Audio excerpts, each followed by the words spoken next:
Πάμε παιδιά, εύχομαι καλό βράδυ σε όλους. Στο σημερινό μας βίντεο θα μιλήσουμε για τους διωγμούς τους οποίους έκανε αποκλειστικά ο Μέγας Θεοδόσιος εναντίον των Ελλήνων εθνικών, οι οποίοι τότε διαβίωναν στην περιοχή του Βυζαντίου, και θα αναφερθούμε φυσικά στην περιοχή της Μικράς Ασίας, ειδικά εκείνης της εποχής, αλλά και όχι μόνο. Το σημερινό πιστεύω πως είναι ένα πάρα πολύ σημαντικό βίντεο. Πολλοί κόσμος το ζήτησε, το απέτησε, γιατί σιγά σιγά είπαμε πως θα αρχίσουμε να ξεδιπλώνουμε το κουβάρι των σφαγών που έκαναν οι χριστιανοί, προκειμένου να επικρατήσουν εις βάρος των Ελλήνων εθνικών. Να πω λοιπόν παιδιά μια καλησπέρα σε όλους εσάς οι οποίοι έχετε συνδεθεί αυτήν τη στιγμή στον Κανακάρη, καταρχάς τον Αλέξανδρο, ο οποίος μετά από πολλές ημέρες είναι ξανά μαζί μας. Λοιπόν, καθώς επίσης και στον Δημήτρη τον Κυρκυλή. Να δω λίγο παιδιά ποιοι είστε συνδεδεμένοι. Να δω ένα λεπτό λιγάκι. Λοιπόν, τον Δημήτρη τον Κυρκυλή, τον Κώστα τον Μαργαρίτη. Καλησπέρα και στον Δημήτρη τον Τατσιόπουλο. Γεια σας παιδιά, ελπίζω όλοι σας να είστε καλά. Καταρχάς θα ήθελα πάρα πολύ να μου πείτε αν το stream είναι καλό και αν με βλέπετε και αν με ακούτε καλά, αν δηλαδή υπάρχει κάποιο πρόβλημα, να λάβω λοιπόν το ok από εσάς. Επίσης καλησπέρα στην Ηλιάνα, λοιπόν να δω λίγο, τον Κουγιουμτζίδη, τον Γρηγόρη, λοιπόν και την Ιώνα την Πόγκα, καθώς παιδιά επίσης και σε όλους τους υπόλοιπους. Λοιπόν, καλησπέρα και στη Φιλιό. Φιλιό, ελπίζω να είμαστε κομπλέ, να είμαστε εντάξει, να μας πει και η Φιλιό και καθώς και όλοι οι υπόλοιποι αν ακουγόμαστε καλά και αν με βλέπετε καλά. Λοιπόν, θα μιλήσουμε παιδιά σήμερα για τον Θεοδόσιο. Δεν θα πω πάρα πολλά πράγματα σχετικά με την βιογραφία του, θα πούμε μόνο δύο πράγματα έτσι απ' έξω, χωρίς να σας κουράσω ιδιαίτερα, και στην συνέχεια θα προχωρήσουμε στο τι ακριβώς έκανε, ποιες ήταν δηλαδή οι ενέργειες που έκανε προκειμένου να βλάψει τους Έλληνες εθνικούς, και ήταν αρκετές. Λοιπόν, επίσης να σας πω πως επάνω, όπως βλέπετε, τρέχει μια ψηφοφορία την οποία έχω βάλει. Ξέρετε πως φημίζομαι ότι πάντα βάζω ύποπτες, ύπουλες και παράξενες ψηφοφορίες. Η σημερινή είναι η εξής: ποιος ήταν χειρότερος αυτοκράτορας για τους Έλληνες εθνικούς, ο Μέγας Κωνσταντίνος, ο Ιουστινιανός και ο Μέγας Θεοδόσιος? Και επειδή βλέπω ήδη ότι κάποιοι κυμαίνεστε προς μια συγκεκριμένη κατεύθυνση, να σας πω πως βλέπω ότι έχετε υποτιμήσει κάποιον μέχρι στιγμής. Θα σας το πω αυτό φυσικά στην πορεία του βίντεο όσο προχωράμε, και πάμε σιγά σιγά παιδιά να ξεκινήσουμε. Να σας πω καταρχάς, αν είστε πρώτη φορά στην Θετική Ντοπαμίνη, να κάνετε εγγραφή και φυσικά να δείτε τι βίντεο έχω κάνει προγενέστερα. Πάμε όμως παιδιά να δούμε ποιος τελικά ήταν αυτός ο Μέγας Θεοδόσιος. Ήταν καταρχάς Μέγας και Άγιος. Θα μπω κατευθείαν παιδιά στο θέμα. Δεν μπορεί να ήταν ούτε Μέγας ούτε Άγιος. Επίσης παιδιά να σας πω ότι δεν πιστεύω ότι υπάρχουν Άγιοι, για τον εξής απλό λόγο, ότι τουλάχιστον βάσει των ελληνικών λεξαρίθμων και όχι των εβραϊκών, οι τρεις λέξεις οι οποίες έχουν τον ίδιο λεξάριθμο είναι οι λέξεις Θεός, Άγιος και Αγαθός, που σημαίνει, η δική μου γνώμη είναι αυτή, λεξάριθμος 284, ότι τουλάχιστον ο Θεός είναι ο μοναδικός ο οποίος είναι και αγαθός και άγιος. Οπότε αυτές είναι δύο λέξεις, δύο έννοιες, οι οποίες δεν πρέπει ποτέ να αποδίδονται σε ανθρώπινα όντα. Άρα λοιπόν η αγιοποίηση την οποία κάνουν οι χριστιανοί και οι καθολικοί φυσικά, για μένα δεν έχει καμία απολύτως βάση, διότι όλοι είμαστε άνθρωποι. Στην ουσία θέλει να μας πει ότι κάποιοι ξεφύγανε και γίναν κάτι άλλο, όπως ακριβώς και η μοίηση, με την διαφορά όμως ότι η ελληνική μοίηση ποτέ δεν έλεγε ότι κάποιος ξέφυγε και έγινε ανώτερος από κάποιον άλλον. Χρησιμότερος, ναι, όχι ανώτερος. Εντάξει, ενώ σήμερα ξέρετε έχουμε καταντήσει να πηγαίνουμε και να προσκυνάμε σαν ψυχοπαθείς στην ουσία κάρες, ζώνες και δάχτυλα και πόδια, και κατά τα άλλα ήταν ειδωλάτρες οι αρχαίοι Έλληνες, που μόνο ειδωλολάτρες δεν ήταν. Εντάξει, επίσης να σας πω ότι αυτοί που γκρέμιζαν αγάλματα, αν πάτε και κάνετε μια βόλτα στην Ελλάδα, θα παρατηρήσετε ότι είναι αυτοί οι ίδιοι οι οποίοι τώρα φτιάχνουν αγάλματα για τους αρχιμανδρίτες, για τους αρχιεπισκόπους και το καθεξής. Άρα λοιπόν, τι μας λένε τώρα? Μας δουλεύουν στα μούτρα μας, μέσα στα μούτρα μας, εντάξει. Λοιπόν, πάμε να δω λίγο, να πω μια καλησπέρα σε ποια άλλα παιδιά έχουν συνδεθεί, στον Κιτσάρα, τον Γιάννη τον Σπυρίδη και τον Spiritual Traveler και στον κύριο Αριστίδη Μουρμούρα. Το περίμενα κύριε Μουρμούρα ότι θα συνδεθείτε, καλησπέρα. Και στην Irena και στον φίλο μου τον Σωτήρη παιδιά από το Μόναχο. Ο Ιουστινιανός ήταν μεγάλη λέρα, αυτός είχε κάνει νόμους κατά των Ελλήνων εθνικών. Τον Ιουστινιανό Σωτήρη θα τον πιάσουμε σε επόμενο βίντεο, έχουμε να πούμε πάρα πολλά και για αυτόν, τα έχουμε μαζεμένα εξάλλου.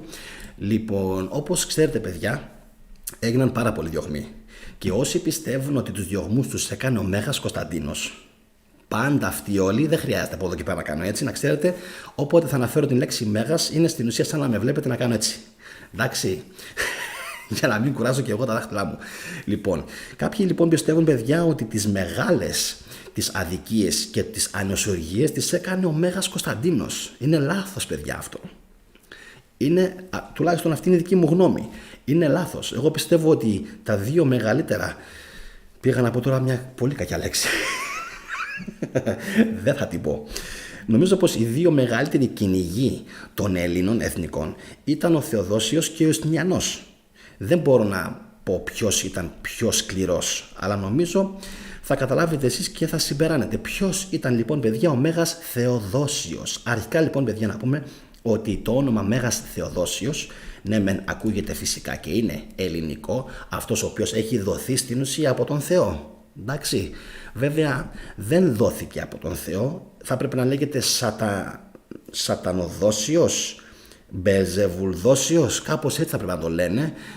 Λοιπόν, έξω από δοδόσιος, διότι πάρα πολύ απλά έκανε τόσα πολλά εγκλήματα τα οποία δεν χωράνε στην καμπούρα του και οι χριστιανοί φυσικά προσπαθούν όλοι με τον τρόπο τους να τα δικαιολογήσουν. Και θα σας πω ότι για το σημερινό το βίντεο συμβουλεύτηκα και πολλές χριστιανικές πηγές να δω λίγο έτσι πώς τον βλέπουν αυτοί.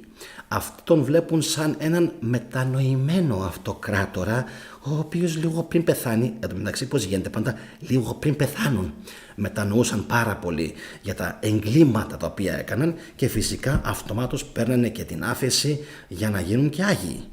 Λοιπόν, πάμε λοιπόν να δούμε παιδιά. Ο Θεοδόσιος ήταν Έλληνας? Έπρεπε να κάνω αυτή την ερώτηση. Μικρασιάτης, ήταν Πόντιος, ήταν Κρητικός, ήταν από την υπηρετική Ελλάδα, δηλαδή Αθήνα, Αστεραία Ελλάδα, Πελοπόννησος? Όχι, ήταν από την Ιβηρία. Είχε ισπανική καταγωγή παιδιά. Λοιπόν, γεννήθηκε το 346 μετά Χριστόν.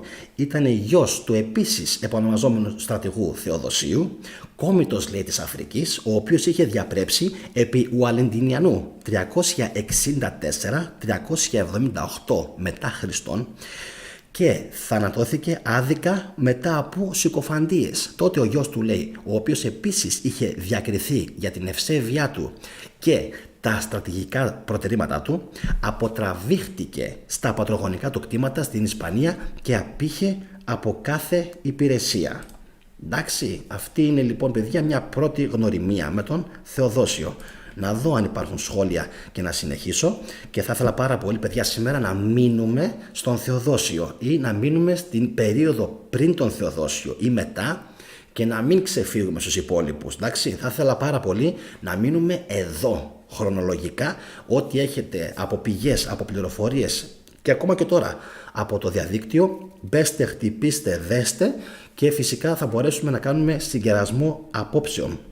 Λοιπόν, το stream είναι μια χαρά, με λέει ο Κώστας, λέει ότι το έφτιαξα, λίγο το βελτίωσα να ξέρεις, δεν είναι τέλειο, θα δουλέψουμε και στην εικόνα στο μέλλον. Λοιπόν, ωραία, είναι μια χαρά. Λουσιφεράκος, λέει ο Δημήτρης Τατσιόπουλος. Μοιράζεις ξηραφάκια, λέει η Τζέννη. Καλησπέρα και στη Τζέννη. Λοιπόν, εν τω μεταξύ παιδιά δεν ξέρω αν το βλέπετε τώρα, πραγματικά όμως θα το θεωρήσετε γελίο, αλλά έτσι είναι. Λοιπόν, βλέπετε φοράω την μπλούζα της Μπαρτσελώνα, έτσι, και σκεφτείτε ότι εγώ τη φοράω παρόλο που είμαι Ρεάλ. Πάντα κάνω πράγματα τα οποία πηγαίνουν κόντρα στο ρεύμα, να ξέρετε. Φοράω την Μπάρτσα αλλά είμαι Ρεάλ. Και ξέρετε για ποιο λόγο τη φόρεσα? Τη φόρεσα μόνο και μόνο για έναν λόγο. Άσε που ήταν ευκαιρή. Λοιπόν, το έκανα για να σας θυμίσω. Θυμάστε εκείνο το τρίδημο Τσάβι, Ινιέστα, Μέση? Αυτοί οι τρεις που κάνανε τα μαγικά κόλπα με την μπάλα και εξαφανίζανε την μπάλα και βάζανε γκολ με την μπάρτσα. Νομίζω πως αυτή η μαγική τριαρχία, η τριπλέτα, αυτή η τριάδα είναι η τριάδα, θα μπορούσε να συγκριθεί με την τριάδα Ιουστινιανός, Μέγας Κωνσταντίνος και Μέγας Θεοδόσιος, που στην ουσία κατέσφαξαν τον αρχαίο ελληνικό πολιτισμό, παιδιά. Πέραν από την πλάκα, εντάξει, είναι πραγματικά έτσι, παιδιά. Θα μπορούσαμε να τους συγκρίνουμε σαν μια μαγική τριάδα, πάντα φυσικά σε εισαγωγικά, η οποία έκανε τεράστιες καταστροφές. Προκάλεσε δηλαδή κυριολεκτικά τον αφανισμό του αρχαίου ελληνικού πνεύματος, του πολιτισμού, με τρεις διαδοχικές μαχαιριές. Άσχετα που στο ενδιάμεσο υπήρχαν και πάρα πολλές λαιλασίες, έτσι, σταδιακές. Να σας πω μονάχα ένα πράγμα το οποίο έχει πάρα πολύ μεγάλη σημασία και το παρατήρησα, παιδιά, σήμερα. Και μάλιστα μου έκανε τόσο πολύ εντύπωση και λέω πραγματικά καλά να πάθουν οι Έλληνες, και για την ακρίβεια σκατά να φάνε οι Έλληνες που το άφησαν να περάσει. Και τι εννοώ, θα με καταλάβετε τώρα αμέσως. Επί εποχής, λίγο πριν το Θεοδόσιο, νομίζω, λίγο εκεί δηλαδή κοντά στην περίοδο του Θεοδοσίου, υπήρχε, ξέρετε, ο Αριανισμός. Και ξέρετε ποιος ήταν ένας από τους πιο μεγάλους υπέρμαχους? Ένας ο οποίος ονομαζότανε, κρατηθείτε, Δημήτρη Ζάναξ, Μακεδόνιος. Και για ποιο λόγο το λέω αυτό? Έχετε ακούσει εσείς πουθενά να μπαίνει όνομα Μακεδόνιος στην σύγχρονη εποχή? Πάρτε ένα Ζάναξ. Όχι. Γιατί λοιπόν, Δημήτρη και Τζένι? Πάρα πολύ απλά. Επειδή λοιπόν ήταν πάρα πολύ μεγάλος αντίπαλος της Ορθοδοξίας ο Μακεδόνιος, το όνομα Μακεδόνιος ταυτίστηκε τόσο πολύ, όχι με τους Έλληνες εθνικούς, πάλι με χριστιανούς, αλλά αιρετικούς αριανιστές, και είναι ο λόγος για τον οποίο απαγορεύτηκε. Απαγορεύτηκε. Δεν υπάρχει. Βλέπετε κανένα να βαφτίζει Μακεδόνιος? Άρα λοιπόν, παιδιά, σας καλώ όλους, επειδή μας τα πάνε πάρα πολλά κάποιοι, να αρχίσετε να βαφτίζετε τα παιδιά σας Μακεδόνιος. Και πέστε μου εσείς αν είναι κακό. Διότι σκεφτείτε, βαστάμε από τον Μακεδνών, εντάξει, τον Μακεδόνα, ο οποίος στην ουσία είναι ο γενάρχης των Μακεδόνων, και επειδή βρέθηκε ένας Μακεδόνιος να πάει κόντρα στο κατεστημένο της Εκκλησίας τότε, τους ενόχλησε τόσο πολύ που το εξαφάνισαν σαν όνομα από το ελληνικό λεξιλόγιο. Και θα μου πείτε, αυτιστικός ο Γιάννης. Ναι, αυτιστικός, γιατί είμαι από τους λίγους που βλέπουν μέσα από τη λεπτομέρεια. Όταν ο υπόλοιπος ο κόσμος κοιμάται, εγώ κάθομαι μέσα στο μυαλό μου και κάνω διάφορες σκέψεις για το τι υπήρχε και για το τι υπάρχει σήμερα. Και καλώς ή κακώς αυτό ισχύει. Μην μου πείτε δεν ισχύει. Ποιος βάζει το όνομα Μακεδόνιος? Από το 360-370 κάπου εκεί μέσα που χάθηκε αυτό το όνομα, δεν ξαναεμφανίστηκε νομίζω πουθενά. Μπορεί να εμφανίστηκε αργότερα κάποια στιγμή στο 470-500 ξανά, και μετά έσβησε. Έσβησε. Δηλαδή επί 1200-1300 χρόνια περίπου και παραπάνω, μέχρι σήμερα, 1500. Δεν υπάρχει αυτό το όνομα. Δεν υπάρχει. Ποιοι το έσβησαν? Αυτοί. Λοιπόν, πάω λίγο στα πρώτα σχόλια για να συνεχίσουμε, να δω λίγο τι υπάρχει. Ο CK λέει like, noch bevor ich eine Minute zugeschaut habe. Κάνω like, λέει, ακόμα στα γερμανικά. Κάνω like πριν καν δω το τι έχω δει. Λοιπόν, να είσαι καλά, CK. Λοιπόν, ο Θεοδόσιος έδωσε εντολή να καεί η βιβλιοθήκη της Αλεξάνδρειας, παιδιά. Επίσης, Δημήτρη, δεν ξέρω αν το ήξερες ή αν το έμαθες από το βίντεο που έκανα για την βιβλιοθήκη της Αλεξάνδρειας, αλλά είναι γεγονός, παιδιά. Εντάξει, οφείλουμε σε αυτόν αυτό το πράγμα. Λοιπόν, μου αρέσει το φόντο πίσω από την ταινία Αγόρα, λέει ο Κιτσάρας. Το έβαλα επίτηδες, Κιτσάρα, να ξέρεις. Ο λόγος είναι, εντάξει, πασιφανής, για να ξέρουμε όλοι τι ακριβώς συνέβαινε εκείνη την περίοδο και να πιάσουμε λίγο έτσι και την ατμόσφαιρα της εποχής. Πάμε. Ο Δημήτρης λέει, αδερφέ Γιάννη, αυτοί οι τρεις στην ψηφοφορία ευθύνονται για τον θάνατο εκατομμυρίων Έλληνων που πρέσβευαν το αρχαίο ελληνικό ιδεώδες. Ακριβώς έτσι. Ο Κιτσάρας λέει, και εγώ Ρεάλ είμαι, αλλά έχω φούτερ Μπαρτσελώνα και γελάει. Ωραία. Ναι. Όλοι οι δολοφόνοι την τελευταία στιγμή πριν πεθάνουν, μα όλοι όμως μετανιώνουν ή γίνονται χριστιανοί, πόσο παραμύθι μας πουλάνε αυτοί οι χριστιανοί. Και αυτό, παιδιά, το είχαμε δει και με τον Μέγα Κωνσταντίνο. Εντάξει. Ο Θεοδόσιος έγινε μέγας για τους χριστιανούς λόγω του ότι εδραίωσε τον χριστιανισμό και νίκησε τους αντιπάλους του χριστιανισμού την τότε περίοδο. Αυτά μας μάθαιναν στα κατηχητικά που πήγαινα, παιδιά, λέει ο Κώστας Ψαροκοστόπουλος. Και εγώ αυτά μάθαινα όταν πήγαινα τότε. Μάλλον με πήγαινα στα κατηχητικά. Με είχαν ψιλοχαζέψει, ώσπου τελικά ξύπνησα και τους έβαλα στη θέση τους. Λοιπόν, οι χριστιανοί έχουν πολλή φαντασία και τρελό σεναριογράφο, λέει ο Κώστας. Τους το αναγνωρίζουμε, παιδιά. Αυτό όντως, παιδιά, έχουν πολλή φαντασία. Τους πετάνε στα λιοντάρια, δεν τους τρώνε. Τους τεμαχίζουν, δεν τεμαχίζονται. Πάνε να τους κόψουν το λαιμό, δεν κόβονται. Τελικά τους καίνουν ζωντανούς, δεν παίρνει μπρος η φλόγα. Και τελικά, εντάξει, βρίσκουν έναν τρόπο και τους καθαρίζουν. Εντάξει, θέλοντας να δείξουν ότι αντέχουν πολλά μαρτύρια. Βέβαια, ποιος ο λόγος να αντέξουν τόσα πολλά μαρτύρια και να αντέχουν, αλλά στην τελική να τους πάρουν τη ζωή. Εντάξει, μούφες, φαντασίες, ευφιέστατα παιχνιδάκια εκείνης της εποχής για να ξεγελάσουν τον αμόρφωτο πληθυσμό, ο οποίος αμόρφωτος πληθυσμός του 400 και του 500 συνέχισε να μεταλαμπαδεύει στα παιδιά του αυτήν την ηλίθια γνώση, εντάξει, και την πατήσαμε και συνεχίζουν μέχρι σήμερα με μια συγκεκριμένη πεπατημένη. Αν δεν αλλάξετε την πεπατημένη, θα συνεχίσουμε να είμαστε έτσι. Λοιπόν, Γιάννη, θα μας πάρουν με τις πέτρες στα συμπεθέρια αν δώσουμε άλλο όνομα από αυτό που έχουν οι παππούδες ή οι γιαγιάδες. Δυστυχώς, παιδιά, έτσι είναι. Ο αδερφός μου με λέει ότι αυτός με ξύπνησε. Εγώ σε ξύπνησα, λέει. Χριστιανοί Avengers, λέει ο Δημήτρης. Θυμάσαι? Παιδιά, οι X-Men της εποχής τους, παιδιά. Ενώ η Ιλιάνα πεθαίνει στα γέλια. Παιδιά, συγγνώμη, μην μου τα λέτε, γιατί δεν θα μπορέσω να κάνω βίντεο, ειλικρινά. Νομίζω ότι αυτοί οι οποίοι παρακολουθούν πιο πολύ καιρό το κανάλι ξέρουν πάρα πολύ καλά ποιοι είναι οι χριστιανοί Avengers, ποιος χριστιανός ήταν ο Hulk, ποιος χριστιανός ήταν ο Iron Man, ποιος χριστιανός έπαιζε τον Thor. Εντάξει, όλοι τους είχαν από Doctor Strange, εννοείται, περνούσαν μέσα από τείχους, πηγαίναν σε άλλες διαστάσεις, έκαναν εκεί διάφορα, πολεμούσαν με τα τρόλ, ξαναγύριζαν πίσω, εξωπλανητικές οντότητες, πήγαιναν στην Asgard και πετούσαν στον ουρανό, υψώθηκε. Περιμένετε. Έχει και 2 καλά για τον Θεοδόσιο, να ξέρετε.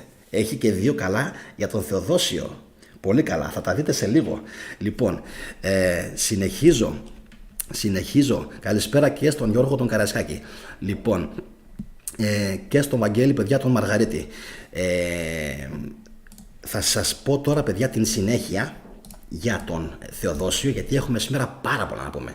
Όταν ο νέος αυτοκράτορας της Δύσεως, λέει, Γρατιανός, κληρονόμησε και το ανατολικό τμήμα της αυτοκρατορίας, τον πήρε κοντά του, λέει, ως συνεργάτη τον Θεοδόσιο. Μόλις έφτασε στην αυλή ο Θεοδόσιος, προήχθη σε στρατιλάτη της Ήππου, λέει, και με αυτόν τον βαθμό κατόρθωσε να κερδίσει μια αρκετά εντυπωσιακή νίκη εναντίον των Σαρματών, που επωφελούμενοι της γενικής αναταραχής είχαν στο μεταξύ εισβάλει στο ρωμαϊκό έδαφος.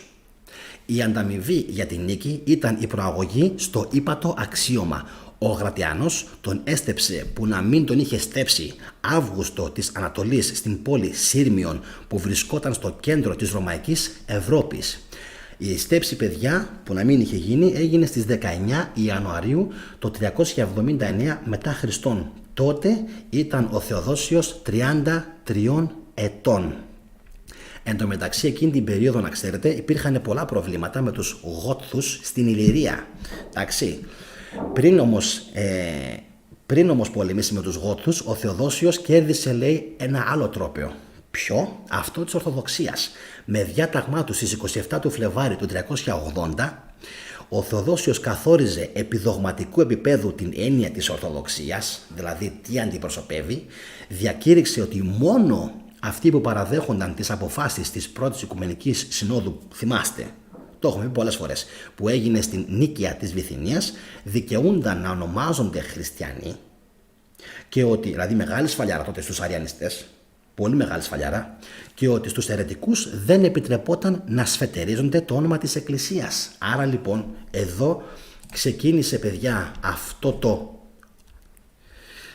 Λοιπόν, την πρώτη νίκη των Ορθοδόξων στην ουσία.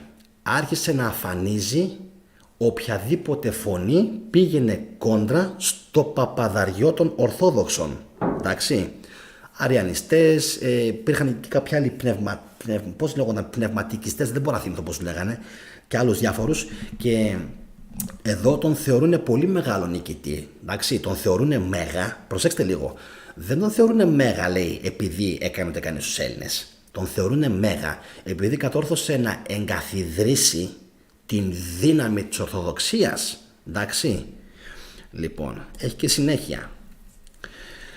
Τότε, τέλος, λέει, με τη δημοσίευση ενός ακόμη νόμου, για την εφαρμογή του οποίου χρειάστηκε να επέμβει ο στρατός, αλήθεια τώρα, για την εφαρμογή του οποίου χρειάστηκε να επέμβει ο στρατός, φανταστείτε σήμερα ο στρατός να βγαίνει στο δρόμο μέσω της εκκλησίας και να σας αναγκάζει να πιστέψετε σε κάτι. Θα σας φανεί κάπως άμα έρθουν τάγκς και εγώ λέω τώρα και πολυβόλα και στρατιώτες ένοπλοι στην πόρτα σας και σας πούνε «Ψτ, μάγκες, θα πιστεύετε από εδώ και πέρα αυτό, αλλιώς έχει καρατόμηση, εντάξει, και θάνατο». Τι θα κάνατε εσείς? Λέω εγώ τώρα, τι θα κάνατε?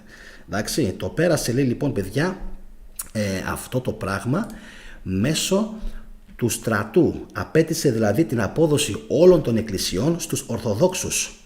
Κοιτάξτε τώρα εδώ τι κάνει. Κοιτάξτε πόσες εκκλησίες πρόλαβαν να χτίσουν οι χριστιανοί από το 313, λέω εγώ, από το 320, 323 μέχρι το 380-390. Όσες και να είχαν χτίσει, εντάξει, ξέρουμε όλοι ότι οι πιο πολλές είχαν φυσικά χτιστεί πάνω σε αρχαία ελληνικά ιερά ή τουλάχιστον με υλικό από τα αρχαία ιερά, πλησίων των αρχαίων ελληνικών ιερών, και όχι μόνο. Υπήρχαν και άλλες θρησκείες εκεί τριγύρω, δεν υπήρχαν μόνο της ελληνικής θρησκείας, εντάξει, της εθνικής, υπήρχαν και άλλες θρησκείες εκεί τριγύρω στην περιοχή. Λοιπόν, τα πήραν λοιπόν αυτά όλα και πόσες να ήταν πια? Γιατί σκεφτείτε ότι υπήρχαν, σας λέω, και άλλες αιρέσεις. Υπήρχαν και άλλες αιρέσεις οι οποίοι είχαν εκκλησίες. Στην ουσία τι κάνει? Δημεύει όλους τους υπόλοιπους χριστιανικούς χώρους, παύλα εκκλησίες, οι οποίες δεν ήταν όμως των Ορθοδόξων. Εντάξει. Λοιπόν, ωραίος. Και χρειάστηκε, λέει, για αυτό το πράγμα να επέμβει ο στρατός. Λοιπόν, για να δούμε κάποια σχόλια, αν υπάρχουν. Ναι, άμα γίνει αυτό με τον στρατό θα παίξουμε Call of Duty, λέει ο Δημήτρης. Λοιπόν, αυτό δεν γίνεται τώρα με τα εμβόλια, λέει ο Γρηγόρης. Εντάξει, τα εμβόλια είναι άλλη φάση φυσικά. Σε απειλούν πιο έμεσα, αλλά εντάξει. Ο Κώστας λέει, θυμάμαι πως υπήρχαν και όχι μόνο μία, αλλά πολλές. Υπήρχε, λέει, καμία αίρεση της αρχαίας ελληνικής θρησκείας αντίστοιχη με αυτές του χριστιανισμού? Υπήρχε καμία αίρεση της αρχαίας ελληνικής θρησκείας? Δεν θα τις λέγαμε ακριβώς αιρέσεις. Θα τις λέγαμε κιτσάρα παρακλάδια. Γιατί δεν υπήρχε τότε αυτό το πράγμα σαν θρησκευτικότητα, να το πούμε έτσι. Είχαν φυσικά κάποια τυπικά, αλλά εντελώς διαφορετικά από αυτά τα οποία δογματίζονται οι χριστιανοί. Λοιπόν, απαντάει δηλαδή στην ερώτηση μετά ο Κώστας. Λοιπόν, ο Αλέξανδρος λέει: άλλο ένα πράγμα από τα πολλά που μου κάνει εντύπωση στους χριστιανούς και μένω άναυδος. Περισσότερο αναφέρονται στους Αγίους τους παρά στον ίδιο τους τον Χριστό. Αξιοπερίεργο δεν είναι? Φυσικά και είναι αξιοπερίεργο, διότι πάρα πολύ απλά οι Άγιοι είναι στην ουσία σε εισαγωγικά αντιγραφή με την ενσάρκωση των νυμφών, των θεοτήτων, των θεών, έτσι, που είχαν οι αρχαίοι λαοί, παιδιά. Εντάξει, γι' αυτό το κάναν. Το κάναν για να μπορέσει να περάσει πιο εύκολα. Και αυτό φυσικά το βλέπετε και στις εκκλησίες. Έτσι, πόσους προφήτης Ηλίας έχει? Προφήτης, λέω εγώ τώρα, Άγιος Ανδρέας ή Άγιος Δημήτριος έχει πάρα πολλούς και πάρα πολλές εκκλησίες τέτοιες. Εντάξει, το άλλο βέβαια, αυτό που κάνανε, παιδιά, με την Παναγία, αυτό με ξεπερνάει εμένα προσωπικά. Τις έχουν βάλει 200 ονόματα, έτσι, 200 ονόματα, τα οποία εγώ δεν μπορώ να καταλάβω αν είχε οποιαδήποτε έννοια η Παναγία από όλα αυτά τα ονόματα, διότι δεν εκπροσωπεί κανένα. Όλα τα ονόματα που έχουν δοθεί στην Παναγία έχουν δοθεί εντελώς αυθαίρετα. Για την αλήθεια και την ακρίβεια, δεν ξέρουμε σχεδόν τίποτα για την Παναγία. Δεν ξέρουμε σχεδόν τίποτα για την Παναγία. Τίποτα. Εδώ δεν ξέρουμε καλά για τον γιο της. 10-20 βασικά πράγματα. Άσε που είναι μπερδεμένα στα Ευαγγέλια. Όλες οι πληροφορίες στα Ευαγγέλια είναι μπερδεμένες. Πόσο μάλλον για την Παναγία. Δεν έχουμε ιδέα. Λοιπόν, πολύ ωραία παρατήρηση του Κανακάρη. Έχουμε πηγές ότι καταστράφηκαν 300.000 αγάλματα, 4.000 ναοί, η βιβλιοθήκη της Αλεξάνδρειας και άλλες φυσικά βιβλιοθήκες, το άγαλμα του Ολυμπίου Διός, το άγαλμα της Αθηνάς στην Ακρόπολη και άλλα πολλά επί Βυζαντίου. Θα παραμείνουμε όμως, παιδιά, στον Θεοδόσιο. Καταλαβαίνω ότι θέλετε να πείτε σήμερα πάρα πολλά, αλλά εγώ θα προσπαθήσω να παραμείνω αυστηρά στον Θεοδόσιο για να μην κουραστούμε υπερβολικά. Λοιπόν, αίρεση σημαίνει προτίμηση. Οι χριστιανοί το όρισαν ως κάτι κακό, λέει ο Κλειφ. Πάρα πολύ σωστά, Κλειφ. Νομίζω ότι με ξεπερνάει και εμένα. Αίρεση, παιδιά. Ή ακόμα και ερετός. Ερετός είναι ο εκλεκτός, αυτός ο οποίος εκλέγεται, νομίζω, έτσι. Οπότε αίρεση σημαίνει αυτή η προτίμηση την οποία έχει κάποιος. Και στην ουσία η προτίμηση, ξέρετε γιατί ήταν, έτσι. Ήταν για το Άγιο Πνεύμα. Αν το Άγιο Πνεύμα υπάρχει ή δεν υπάρχει, και αν συμμετέχει δεν συμμετέχει ούτω καθεξής. Φυσικά και δεν υπάρχει. Τι είναι αυτό το Άγιο Πνεύμα? Και έχει και Εκκλησία του Αγίου Πνεύματος. Τι είναι αυτό το πράγμα? Τι είναι? Και φυσικά όλα είναι αρσενικά ή ουδέτερα το Άγιο Πνεύμα. Το Άγιο Πνεύμα, ο Ιησούς, ο Θεός. Υπάρχει μόνο η Παναγία σαν αντικατάσταση της Θεάς Αθηνάς που λατρευόταν παντού φυσικά, σε όλον τον αρχαίο κόσμο.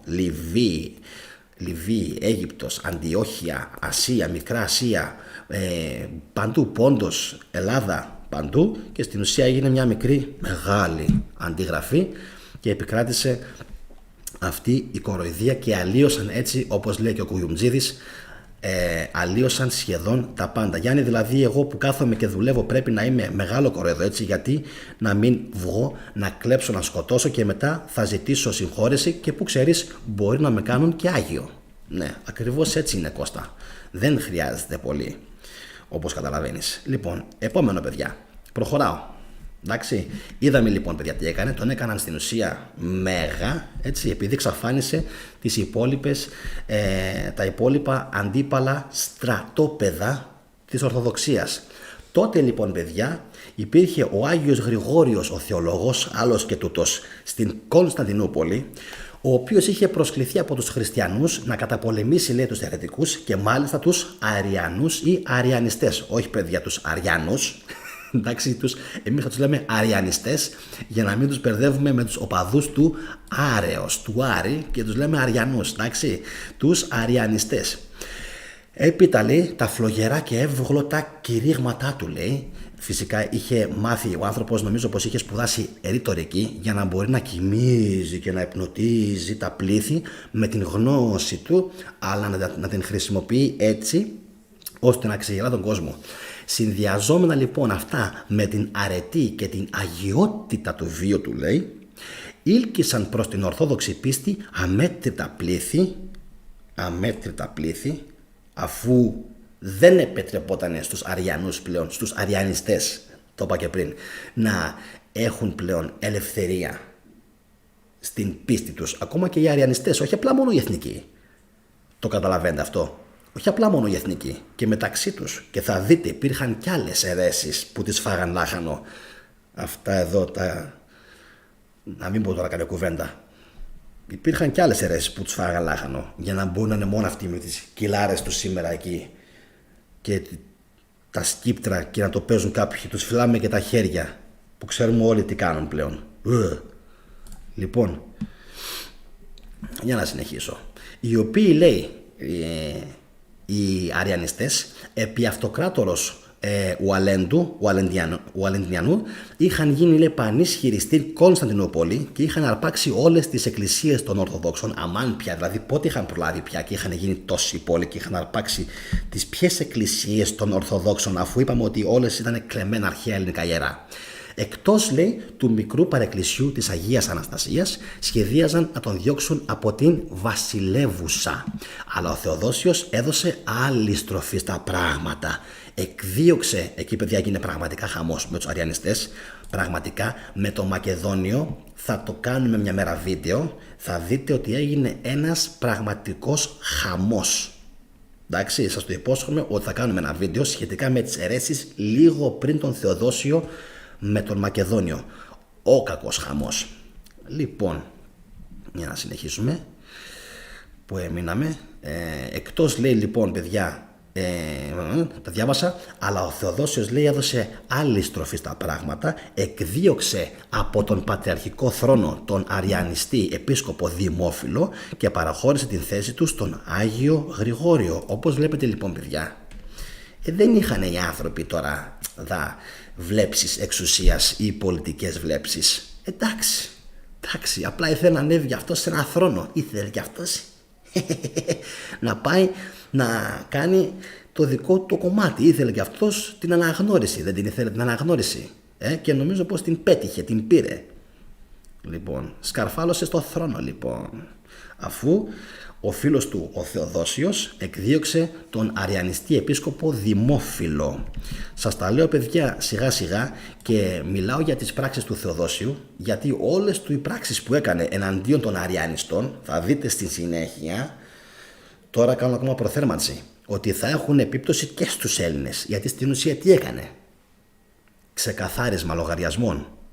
Εντάξει, καθάριζε για να έρθουν να στρώσουν το χαλί, να γίνει το μπαμ εναντίον των εθνικών, όχι μόνο των Ελλήνων. Μην απατάστε, εναντίον όλων των εθνικών εκείνης της περιφέρειας.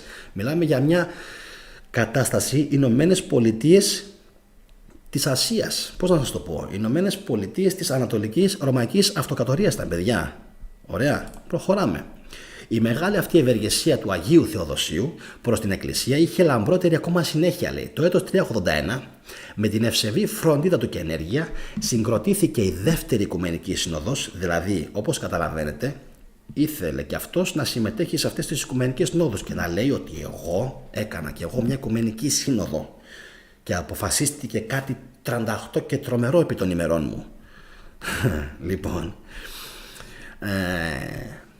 η οποία, λέει, στην ουσία επικύρωσε την δογματική διατύπωση της Α Οικουμενικής Συνόδου περί του Ιησού Χριστού, συμπλήρωσε το σύμβολο της πίστεως, κλέβοντας, όχι πρόσθετοντας, κλέβοντας από τα αρχαίους Έλληνες διάφορα πράγματα και προσθέτοντας και τον περί Αγίου Πνεύματος όρο, εναντίον, λέει, της πνευματομάχου διδασκαλίας του Μακεδονίου, το έλεγα πριν, και κανόνισε τα της νομίμου κατοχής διαφόρων αρχιερατικών θρόνων.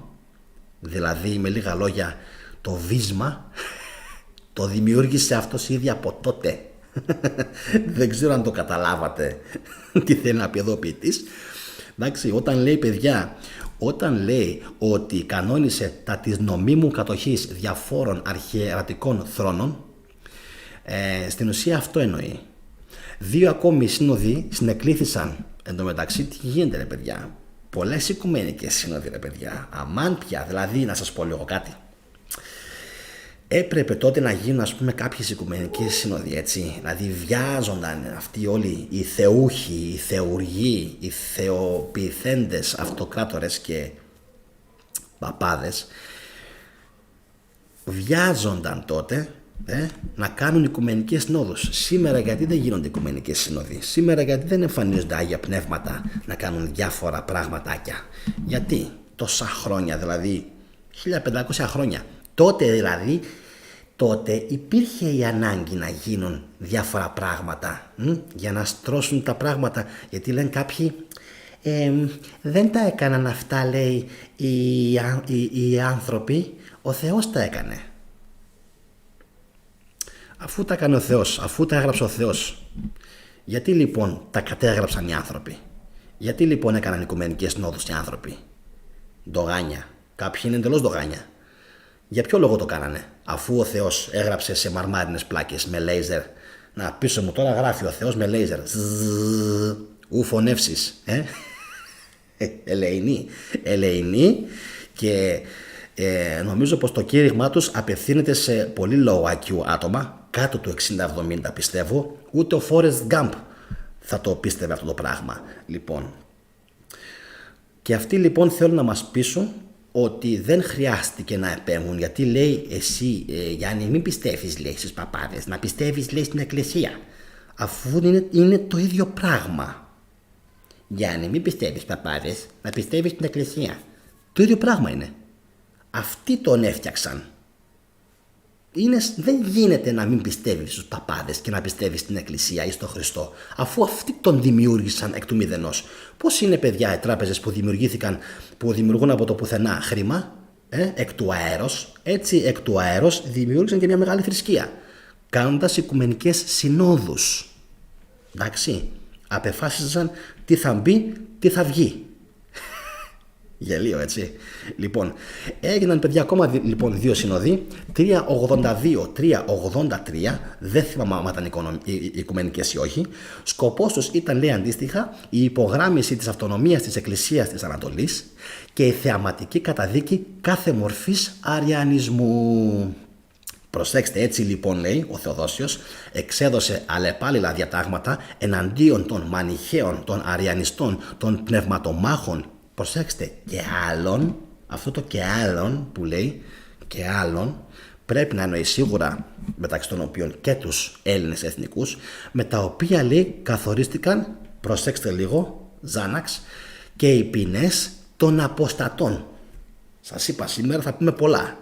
Λοιπόν, έτσι, δεν θα αφήσουμε κάτι να πέσει κάτω. Λοιπόν, ψηφίστηκαν λοιπόν παιδιά έτσι οι ποινές των αποστατών. Τι καλοί άνθρωποι που είστε. Αφήνετε και ελευθερία επιλογής στον άλλον να πιστέψει σε κάτι και ή να το αρνηθεί. Είναι τραγική, είναι ελεηνή. Είναι ελεηνή. Θέλω να πιω λίγο νερό, αλλά όταν λέω για αυτούς δεν μου φτάνει το οξυγόνο. Θέλω να τα πω όλα. Λοιπόν, δεν θα πιω τώρα, έτσι, μόνο από πείσμα. Είναι ελεηνή, γιατί την ίδια ακριβώς στιγμή που λένε ότι ο άνθρωπος είναι ελεύθερος να κάνει ό,τι θέλει, την ίδια ακριβώς στιγμή πηγαίνουν και στέλνουν ιεραποστόλους και θερίζουν όλη την Αφρική. Όπου υπάρχει, καλά να μην πούμε για την Λατινική Αμερική, ό,τι υπάρχει, όπου υπάρχει, το θερίζουν.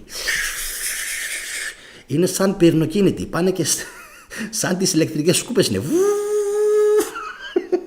Όπου βρουν κενό ορμάνε, σαν τα κοράκια. Λοιπόν, όπου βρουν κενό πηγαίνουν και ρίχνουν το δηλητήριό τους, τη χολή τους, και μετά λένε εμείς πιστεύουμε ότι ο Θεός μας έδωσε ελευθερία. Πάνε πες τα αυτά στους Ταλιμπάν ή στους Βουδιστές, να δω εκεί πως ελευθερία υπάρχει. Λοιπόν, γιατί λέτε ότι κηρύττεται το Ευαγγέλιο και ούτω καθεξής, αλλά πιστεύετε ότι οι άνθρωποι είναι ελεύθεροι να πιστέψουν σε κάτι, έτσι. Αντιφάσκουν συνεχώς, φάσκουν και αντιφάσκουν συνεχώς με αυτό το δόγμα τους. Πάμε λίγο να δούμε σχόλια. Λοιπόν, για να δούμε. Μετά από όλα αυτά που βλέπουμε ότι έκαναν, μην λένε οι χριστιανοί ότι οι μουσουλμάνοι είναι φανατισμένοι και σκοτώνουν και σφάζουν στο όνομα του Θεού τους, γιατί αυτοί έσφαξαν πολύ περισσότερους. Οι μανιάτες δεν προσελκύστηκαν ποτέ στο χριστιανισμό, γιατί όταν ήρθε ο Όσιος Νίκον, ο μετανοείται με στρατό και προσελήφθησε την Βόρεια Λακωνία στον χριστιανισμό, οι μανιάτες αντιστάθηκαν και επίσης αντιστέκονταν, παιδιά, να ξέρετε, και οι κριτικοί πάρα πολλά χρόνια. Ένας κύκλος είναι η ιστορία. Λοιπόν, λένε ότι ο Ιησούς είπε μη φωνεύσεις. Νομίζω ότι ο Μωυσής το είχε πει ήδη, το ου φωνεύσεις. Ήδη ο Μωυσής. Αλλά ξέρετε κάτι, παιδιά, αυτά πρέπει λίγο να είστε λίγο πονηροί και λίγο έξυπνοι. Λίγο. Το έχω πει άπειρες φορές, άπειρες. Δεν αναφέρονταν παγκοσμίως. Αυτές οι 10 εντολές π.χ. ίσχυαν μόνο για τον Εβραίο προς τον Εβραίο. Καταπιείτε το. Δεν ίσχυαν για τους Εβραίους προς ξένους ή εθνικούς ή οποιουσδήποτε άλλους. Αυτές οι εντολές, όπως και όλες οι υπόλοιπες που είναι γραμμένες στην Τορά και που αλλού είναι γραμμένες, λοιπόν, και τα λόγια του Ιησού είχαν εφαρμογή μόνο από Εβραίο σε Εβραίο. Εντάξει. Και κάποιοι το έχουν μπερδέψει και νομίζουν ότι σε εμάς μιλάει, σε εμάς έδωσε τον ιερό λόγο του Θεού. Όχι, κάνετε λάθος. Όχι. Στους υπόλοιπους δεν έχουν δώσει τίποτα. Σας θεωρούν σκουλίκια, σας θεωρούν υποόντα, υποανθρωποειδή. Δεν σας θεωρούν ισότιμους και εισάξιους, και γι' αυτόν τον λόγο και ο Ιωάννης στην Αποκάλυψη έλεγε ότι οι 144.000 που θα μπουν στον παράδεισο, όλοι οι υπόλοιποι θα καείτε στην κόλαση βρε, κοιμισμένα, λοιπόν, που θα μπουν στον παράδεισο θα είναι Εβραίοι και χριστιανοί νομίζω. Και γυναίκες ούτε καν. Γυναίκες να μην γίνεται λόγος, μόνο άντρες και παρθένοι κιόλας. Άρα Εβραίοι, χριστιανοί, εντάξει, Εβραίοι, χριστιανοί, άντρες, όχι γυναίκες, γιατί τις γυναίκες δεν έχει παράδεισο. Οι γυναίκες θα υποφέρουν. Πώς υποφέρουν τώρα με τους τοκετούς? Θα υποφέρουν πάντα. Για τις γυναίκες δεν έχει λύτρωση, παιδιά, ξεχάστε το. Οι γυναίκες, γιοκ.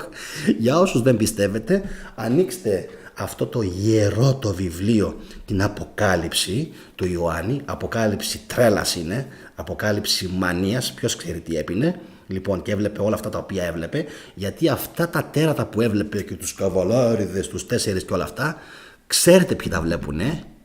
Φιλέ, θα πάρω λίγο LSD να πούμε να φτιαχτώ. Εντάξει. Λοιπόν, επόμενο σχόλιο. Οπότε το φωνεύσεις, Δημήτρη μου, που είχε πει ο Μωυσής, το έλεγε στους δικούς του. Εντάξει, δεν το έλεγε για τον υπόλοιπο κόσμο, τις 10 εντολές και τα λόγια του Ιησού. Επόμενο.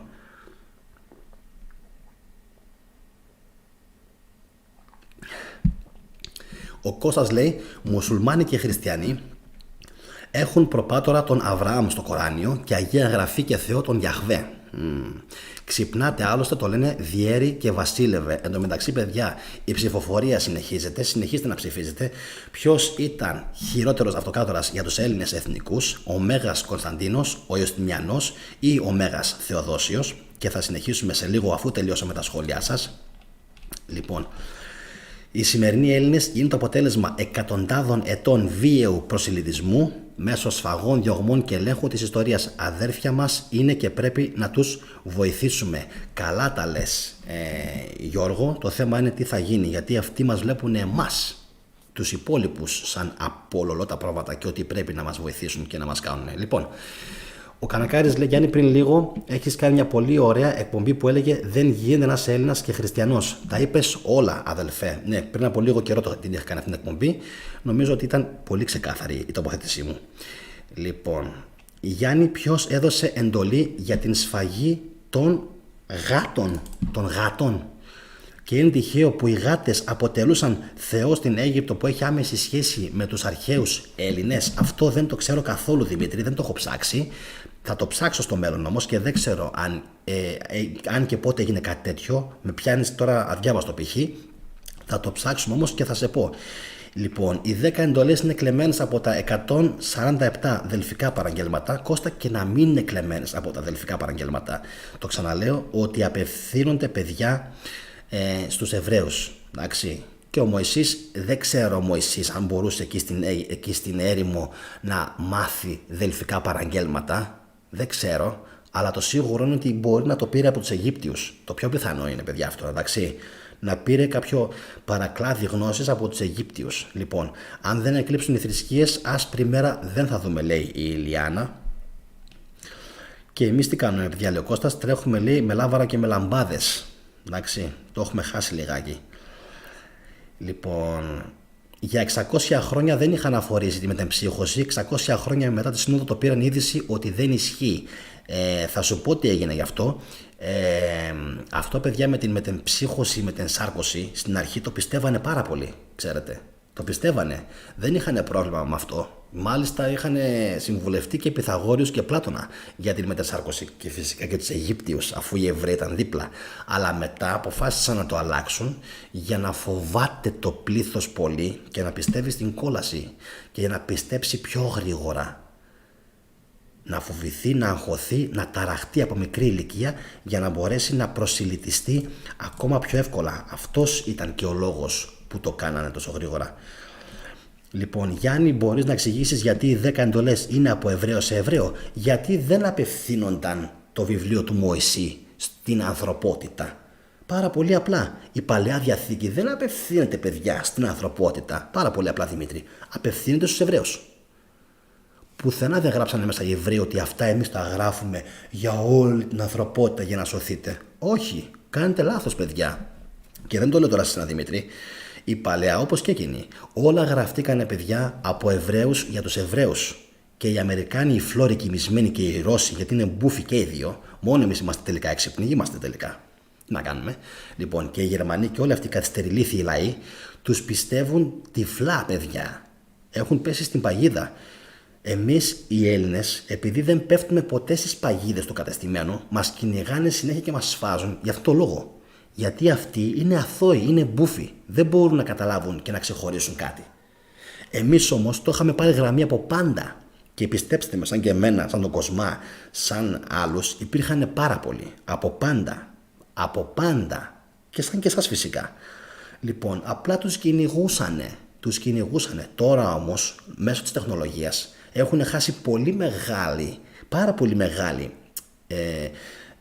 πολύ μεγάλο μέρος της δύναμής τους. Έχουν αδυνατήσει σαν θρησκεία, σαν οντότητα, σαν ιδεολογία. Άσε που έχει γίνει ξεσκέπασμα ολόκληρο. Και από μένα και από άλλους φυσικά. Και συνεχίζεται και γίνεται το ξεσκέπασμα. Οπότε, Δημήτρη, αυτές οι 10 εντολές ήταν για αυτούς.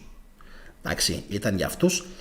Δεν ήταν για μας, τους υπόλοιπους. Δεν ήθελαν να τους δώσουν στους Έλληνες αυτούς τους κανόνες. Ίσχυαν για αυτούς μονάχα. Λοιπόν, και συνεχίζω, παιδιά. Λοιπόν, είχαμε μείνει, λοιπόν, παιδιά, εκεί που λέγαμε ότι έγιναν οι σύνοδοι. Λοιπόν, οι αποφάσεις των συνόδων εφαρμόστηκαν αυστηρά και ίσχυαν ποινές για τους αποστάτες, παιδιά. Το ξαναλέω για να το καταλάβετε. Το καταλαβαίνετε αυτό. Τους τιμωρούσαν και τον ονόμασαν Μέγα τον Θεοδόσιο επειδή έβγαλε νόμους που τιμωρούσαν τους μανιχαϊστές, τους αριανιστές, τους, πώς λέγονται οι άλλοι, πνευματομάχοι.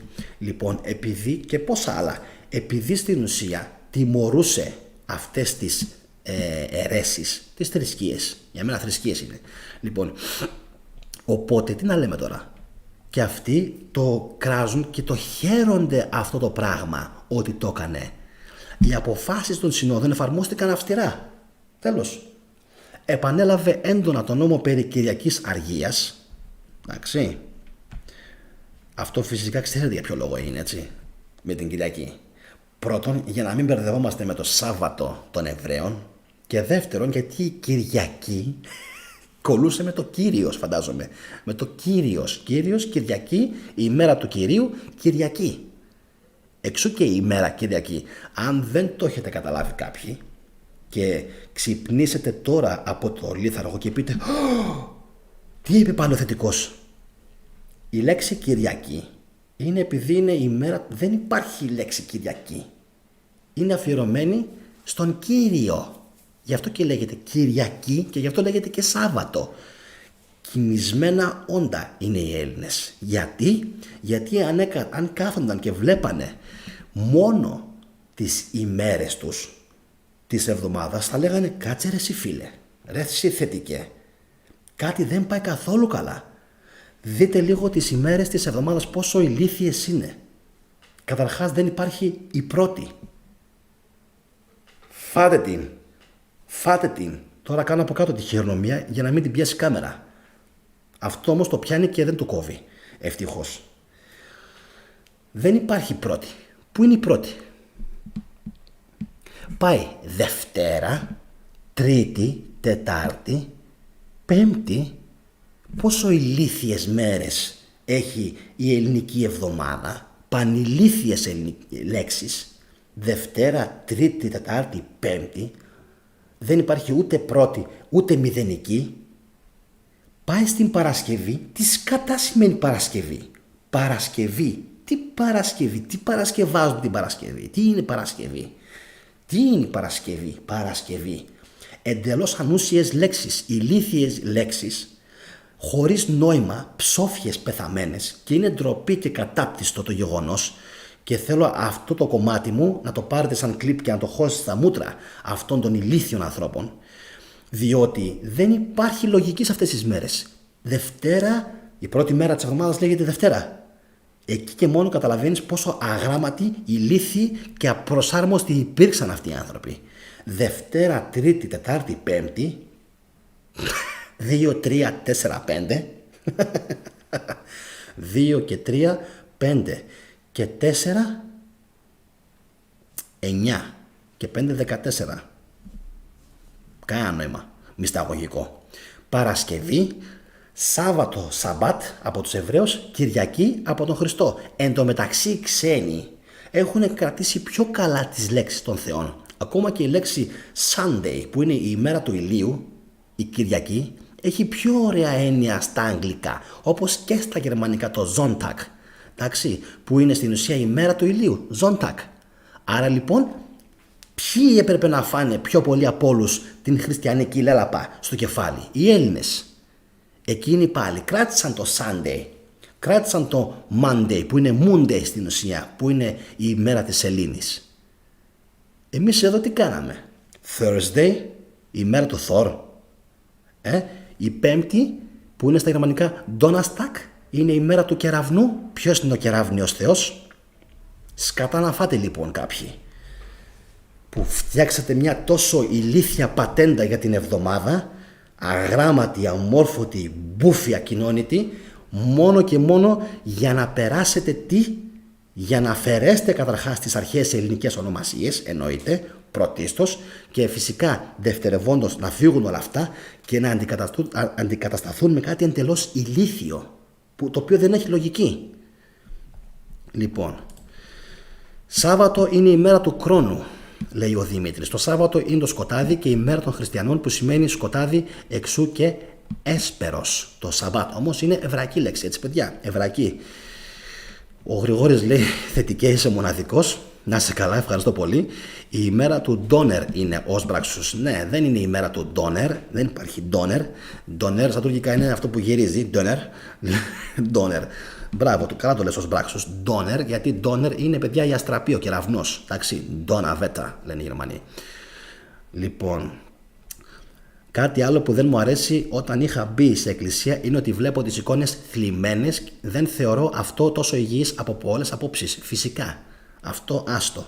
Αποστεωμένες, θλιμμένες, στεναχωρημένες και κατσοφιασμένες. Λοιπόν, επειδή όμως είναι παιδιά το βίντεο σήμερα για τον Θεοδόσιο, θα προσπαθήσω ξανά να επανέλθω. Έχεις απόλυτο δίκιο, αλλά ποιος τα προσέχει αυτά, λέει η Σοφία Παπαδοπούλου. Να σε καλά. Δυστυχώς παιδιά έτσι είναι, κανείς δεν τα προσέχει.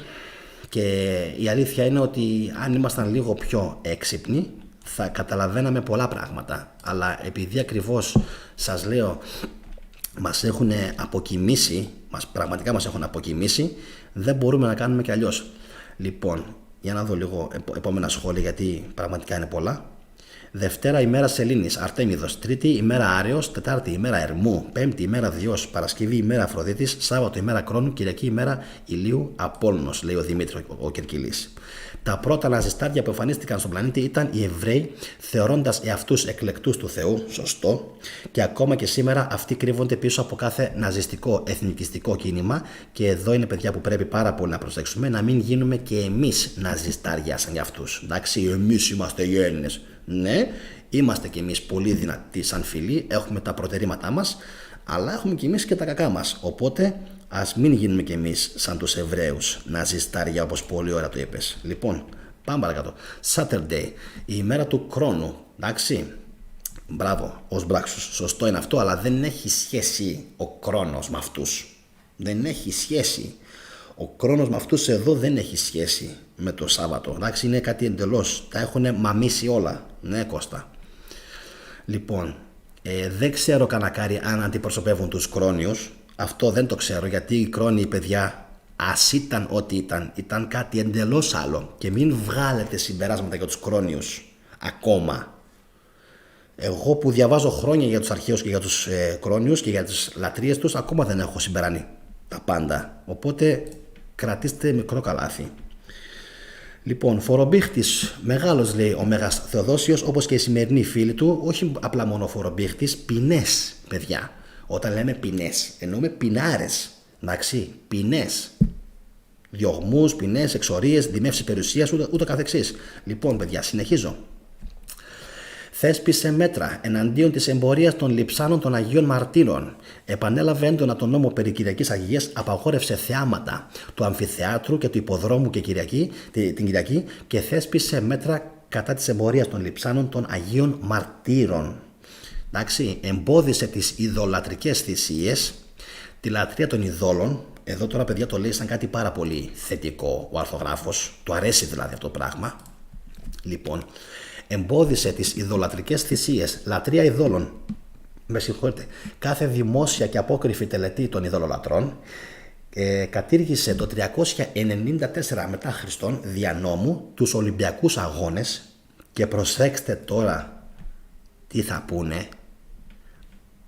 Καταπιείτε ακόμα ένα, γιατί δεν έχουν το Θεό τους αυτοί. Ακούστε λίγο τι λένε. Το 394 μετά Χριστόν κατήργησε δια νόμου τους Ολυμπιακούς Αγώνες που χρησιμεύαν στη διατήρηση της πλάνης των ειδόλων.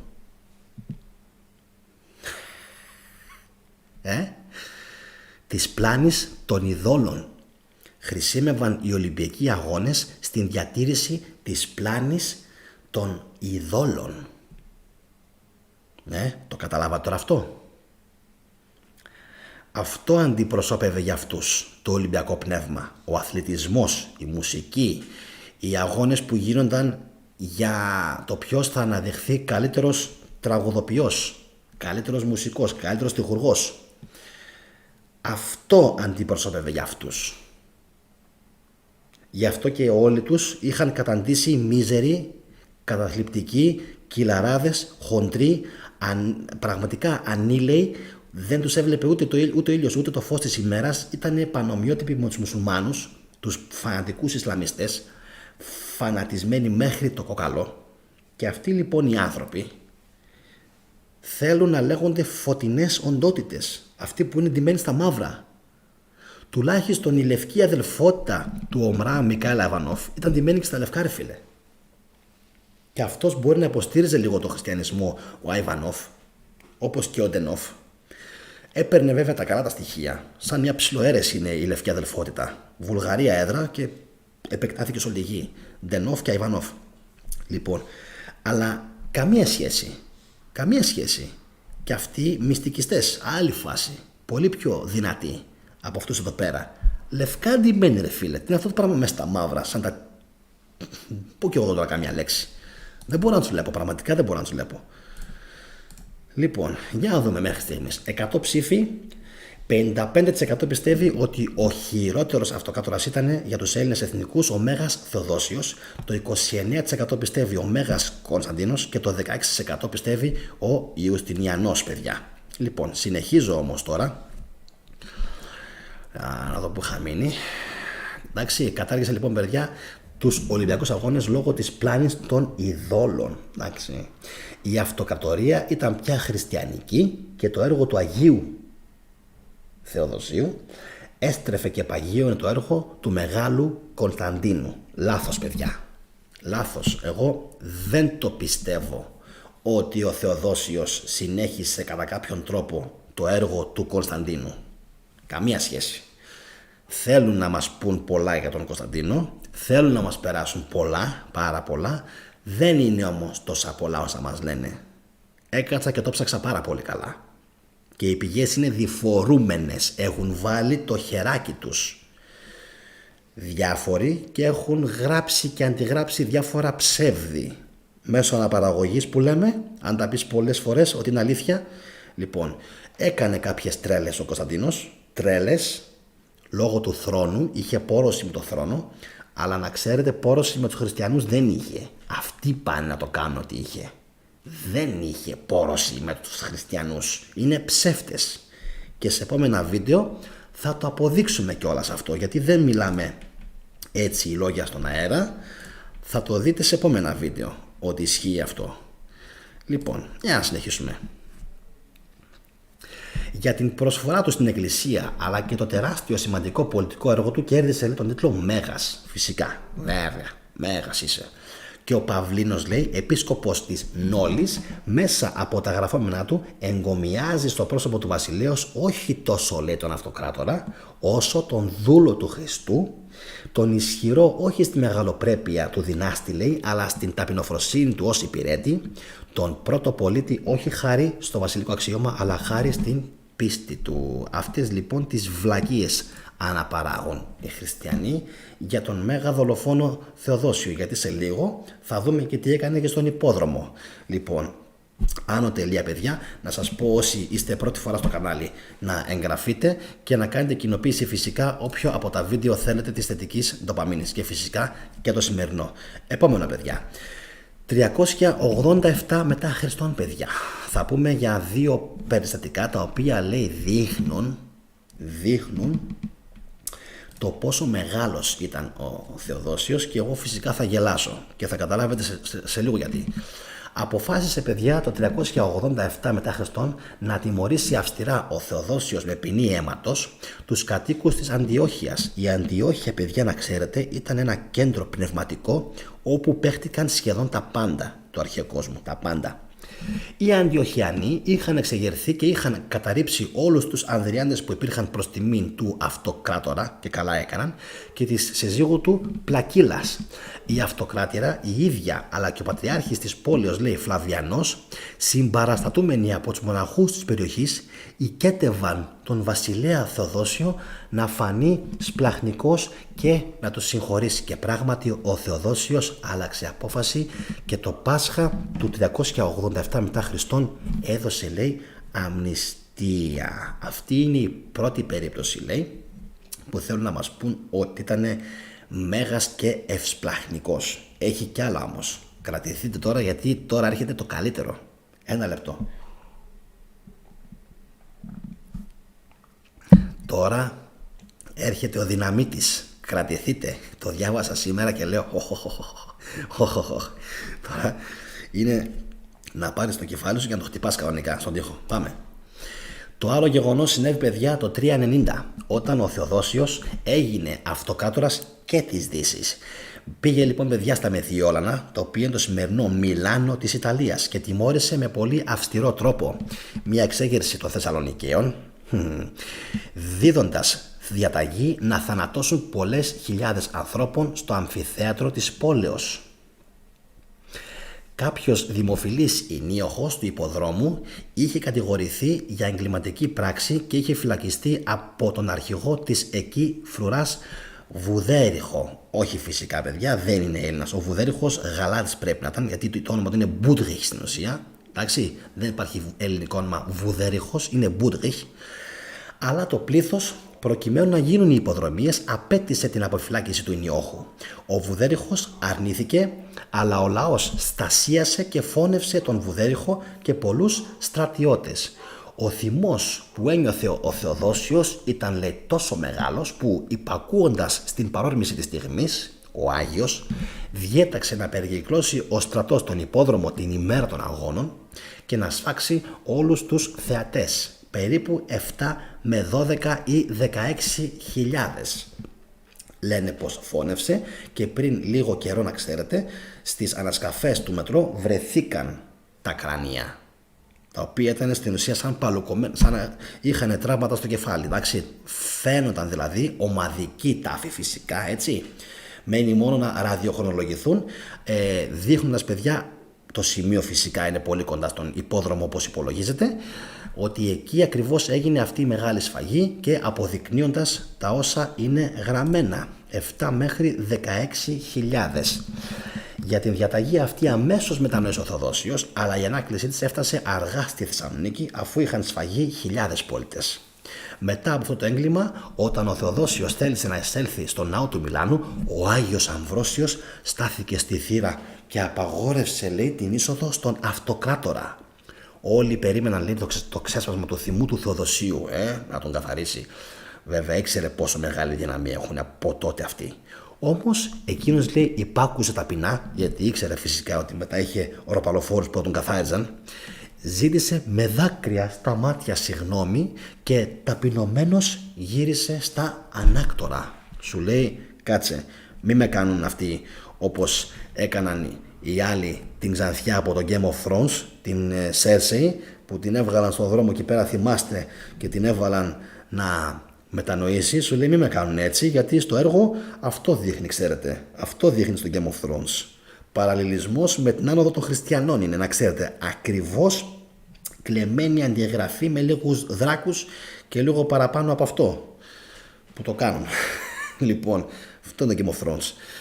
Και είναι, παιδιά, πολύ αξιοπερίεργο πάντως αυτό το γεγονός, ότι το παραλύσαν τόσο καλά. Και σου λέει, κάτσε, μην μας κάνουν σαν την Cersei φρόνημα. Όπα, να προσέξουμε λίγο τα νότα μας, να κάνουμε ό,τι μετανοήσαμε.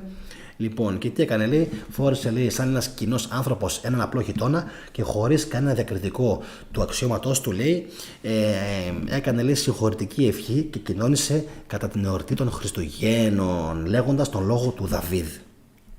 Προσέξτε με λίγο, λέγοντας τον λόγο του Δαβίδ.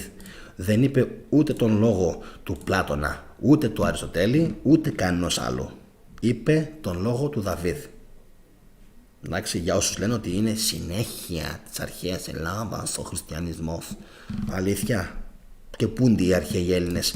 Αναφέρεται κανένας Έλληνας αρχαίος στο Ευαγγέλιο πουθενά? Αναφέρεται, λέω εγώ τώρα. Πουθενά. Λοιπόν, και συνεχίζουμε, παιδιά. Τόση ήταν, λέει, η μετάνοια του Θεοδοσίου του Μεγάλου, ώστε ο Άγιος, παιδιά, ευδόκησε να του δωρήσει το χάρισμα της θαυματουργίας. Ακούστε, παιδιά, τώρα εδώ πέρα το πραγματικά θαυμάσιο που έγινε, και πιστέψτε στον χριστιανισμό όλοι εσείς που δεν πιστεύετε ακόμα. Διηγούνται οι βιογράφοι του ότι κατά τη διάρκεια ενός προσκυνήματός του στα Ιεροσόλυμα, ο Αυτοκράτορας εμφανίστηκε ενδεδειμένος σαν απλός άνθρωπος και πλησιάζοντας τις θύρες του ναού της Αναστάσεως προσευχόταν. Τότε οι πόρτες άνοιξαν μόνες τους διάπλατα. Τι παίρναν, από ποιο ράφι, τι παίρναν, να μας πούν για μας, τι μπουκαλάκια, τι τους έδιναν, τι τους τάιζαν, τι τους πότζαν. Πέστε μας και εμάς να ξέρουμε. Λοιπόν, άλλη μία. Τότε οι πόρτες άνοιξαν μόνες τους διάπλατα και ο ναός άστραφτε στο φως.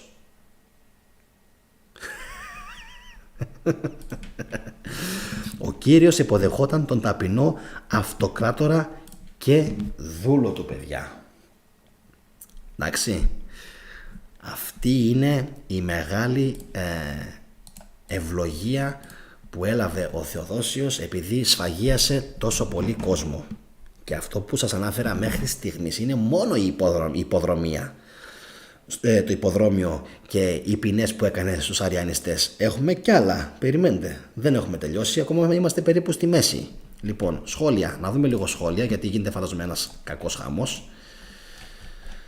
Λοιπόν, από πού να το δω?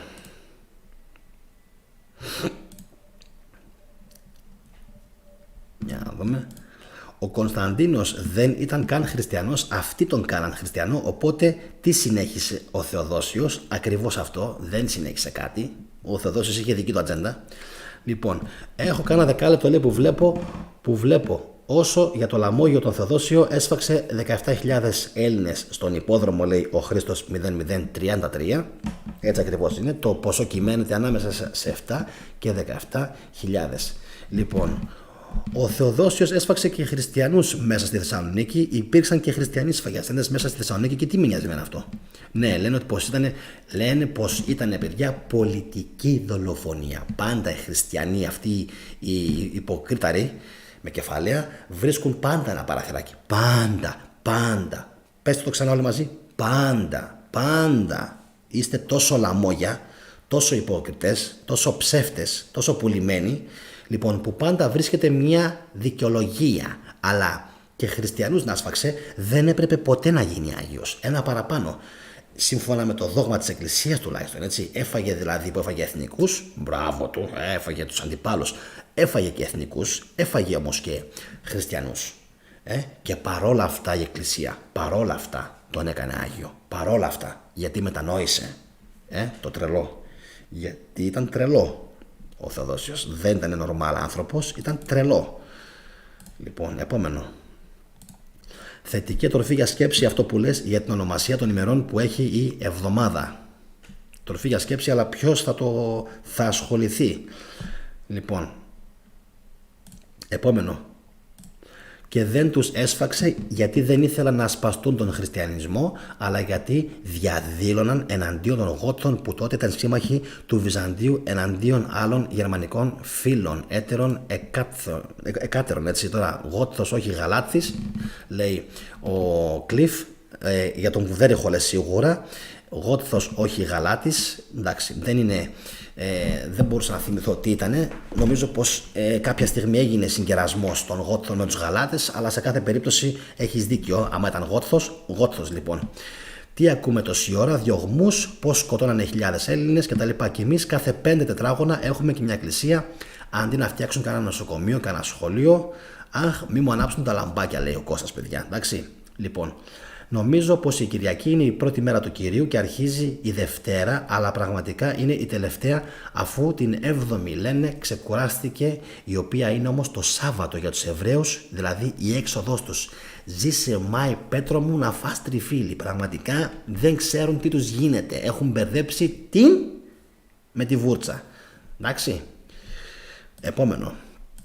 Άγγελος Πλακιώτης τα έκανε πλακάκια με τον Αλάριχο των Βυσιγότων και τον άφησε να περάσει στην Ελλάδα. Νομίζω ο Αλάριχος ήταν Γαλάτης. Ή κάνω λάθος? Όχι. Νομίζω ο Γότθος ήταν και ο Αλάριχος. Ούλριχ τον λέγανε. Έχεις δίκιο, Άγγελε.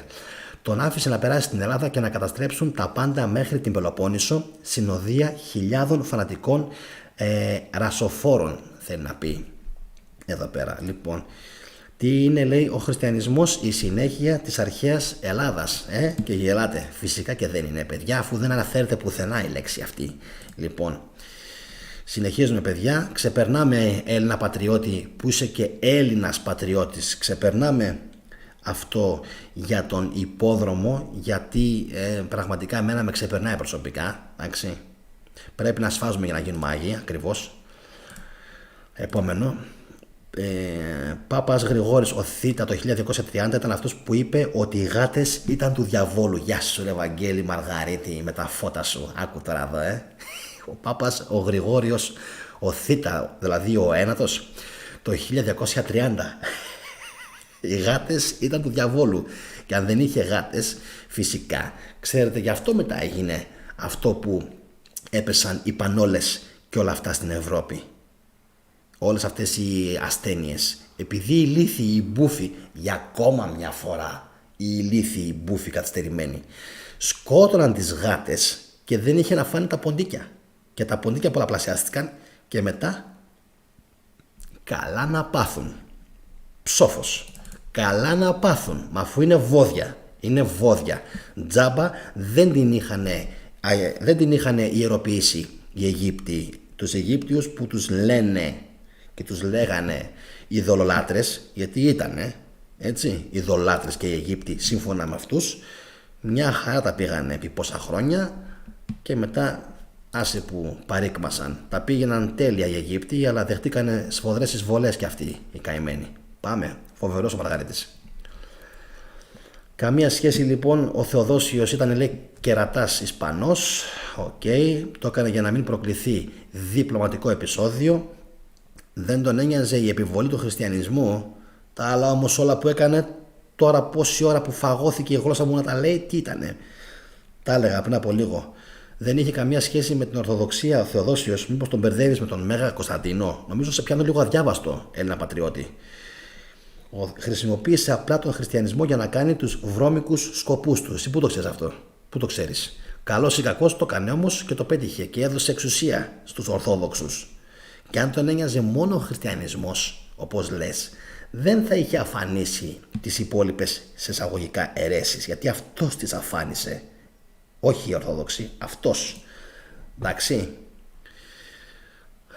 Ό,τι και να ήταν, εσείς τον έχετε για Άγιο πάντως. Λοιπόν, σε λίγο θα φτάσουμε στο σημείο να τον συγκρίνουμε και με τον Νέρονα. Όχι, Ο Νέρονας ήταν καλύτερος, παιδιά, από αυτόν εδώ πέρα. Μην τρελαθούμε. Καλύτερος. Λοιπόν, επόμενο. Στην αρχαιότητα ονομάζονταν Εωσφόρος αυτούς που φέρνουν την αυγή όταν εμφανίζονταν το πρωί και έσπερος το βράδυ. Ο χριστιανισμός γιορτάζει Σάββατο βράδυ κάνοντας επίκληση στο σκοτάδι. Αυτό δεν το ξέρω, με πιάνεις αδιάβαστο. Θα το αφήσουμε για επόμενη ημέρα. Ήταν του διαβόλου, γι' αυτό τους έφαγε η Πανόλη. Πανόλη τους θέρισε για άλλο λόγο, γιατί ήταν κοιμισμένοι, ήταν βόδια.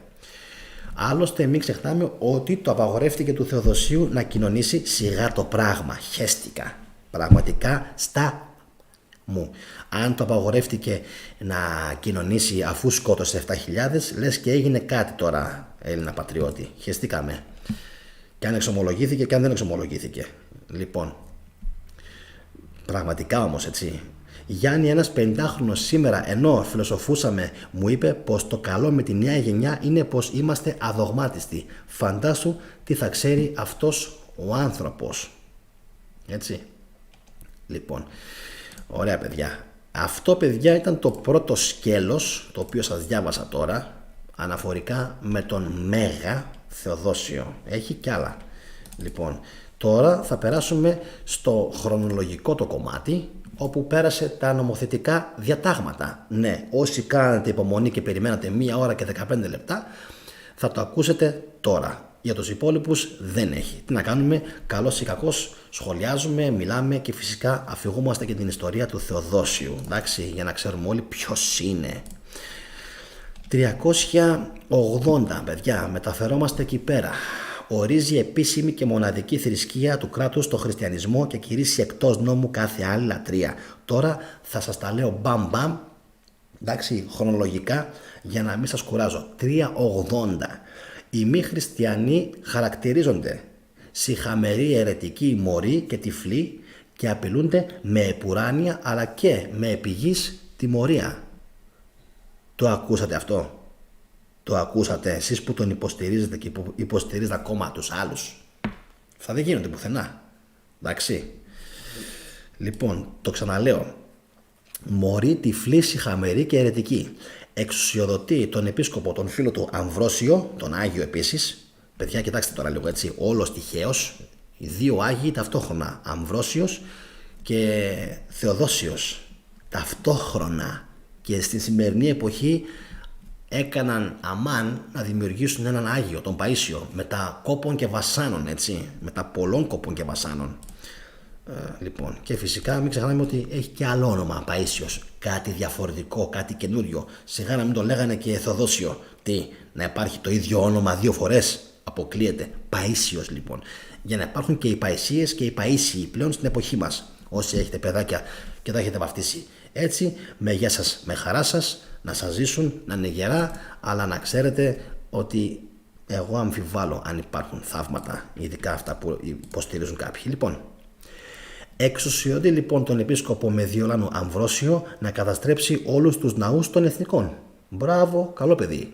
Χριστιανοί ιερείς καθοδηγούν τον όχλο ενάντια στον ναό της Δήμητρας στην Ελευσίνα και καταστρέφουν τα πάντα. Στην ουσία, ο 95 χρονών τότε ιεροφάντης Νεστόριος κηρύσσει το τέλος των Ελευσίνιων μυστηρίων. Ταυτόχρονα με τις Ολυμπιάδες πεθαίνουν και τα Ελευσίνα μυστήρια. Να είστε καλά, καλοί μου φίλοι χριστιανοί. Εντάξει, εσείς τα κάνατε όλα αυτά, εσείς τα κάνατε και οπότε εσείς θα έχετε και τις τύψεις, διότι στην ουσία είστε απόγονοι από αυτούς τους φωνιάδες και τους σφάχτες εσείς. Είστε απόγονοι τους. Λοιπόν, πνευματικοί τους απόγονοι. Συνεχίζουμε.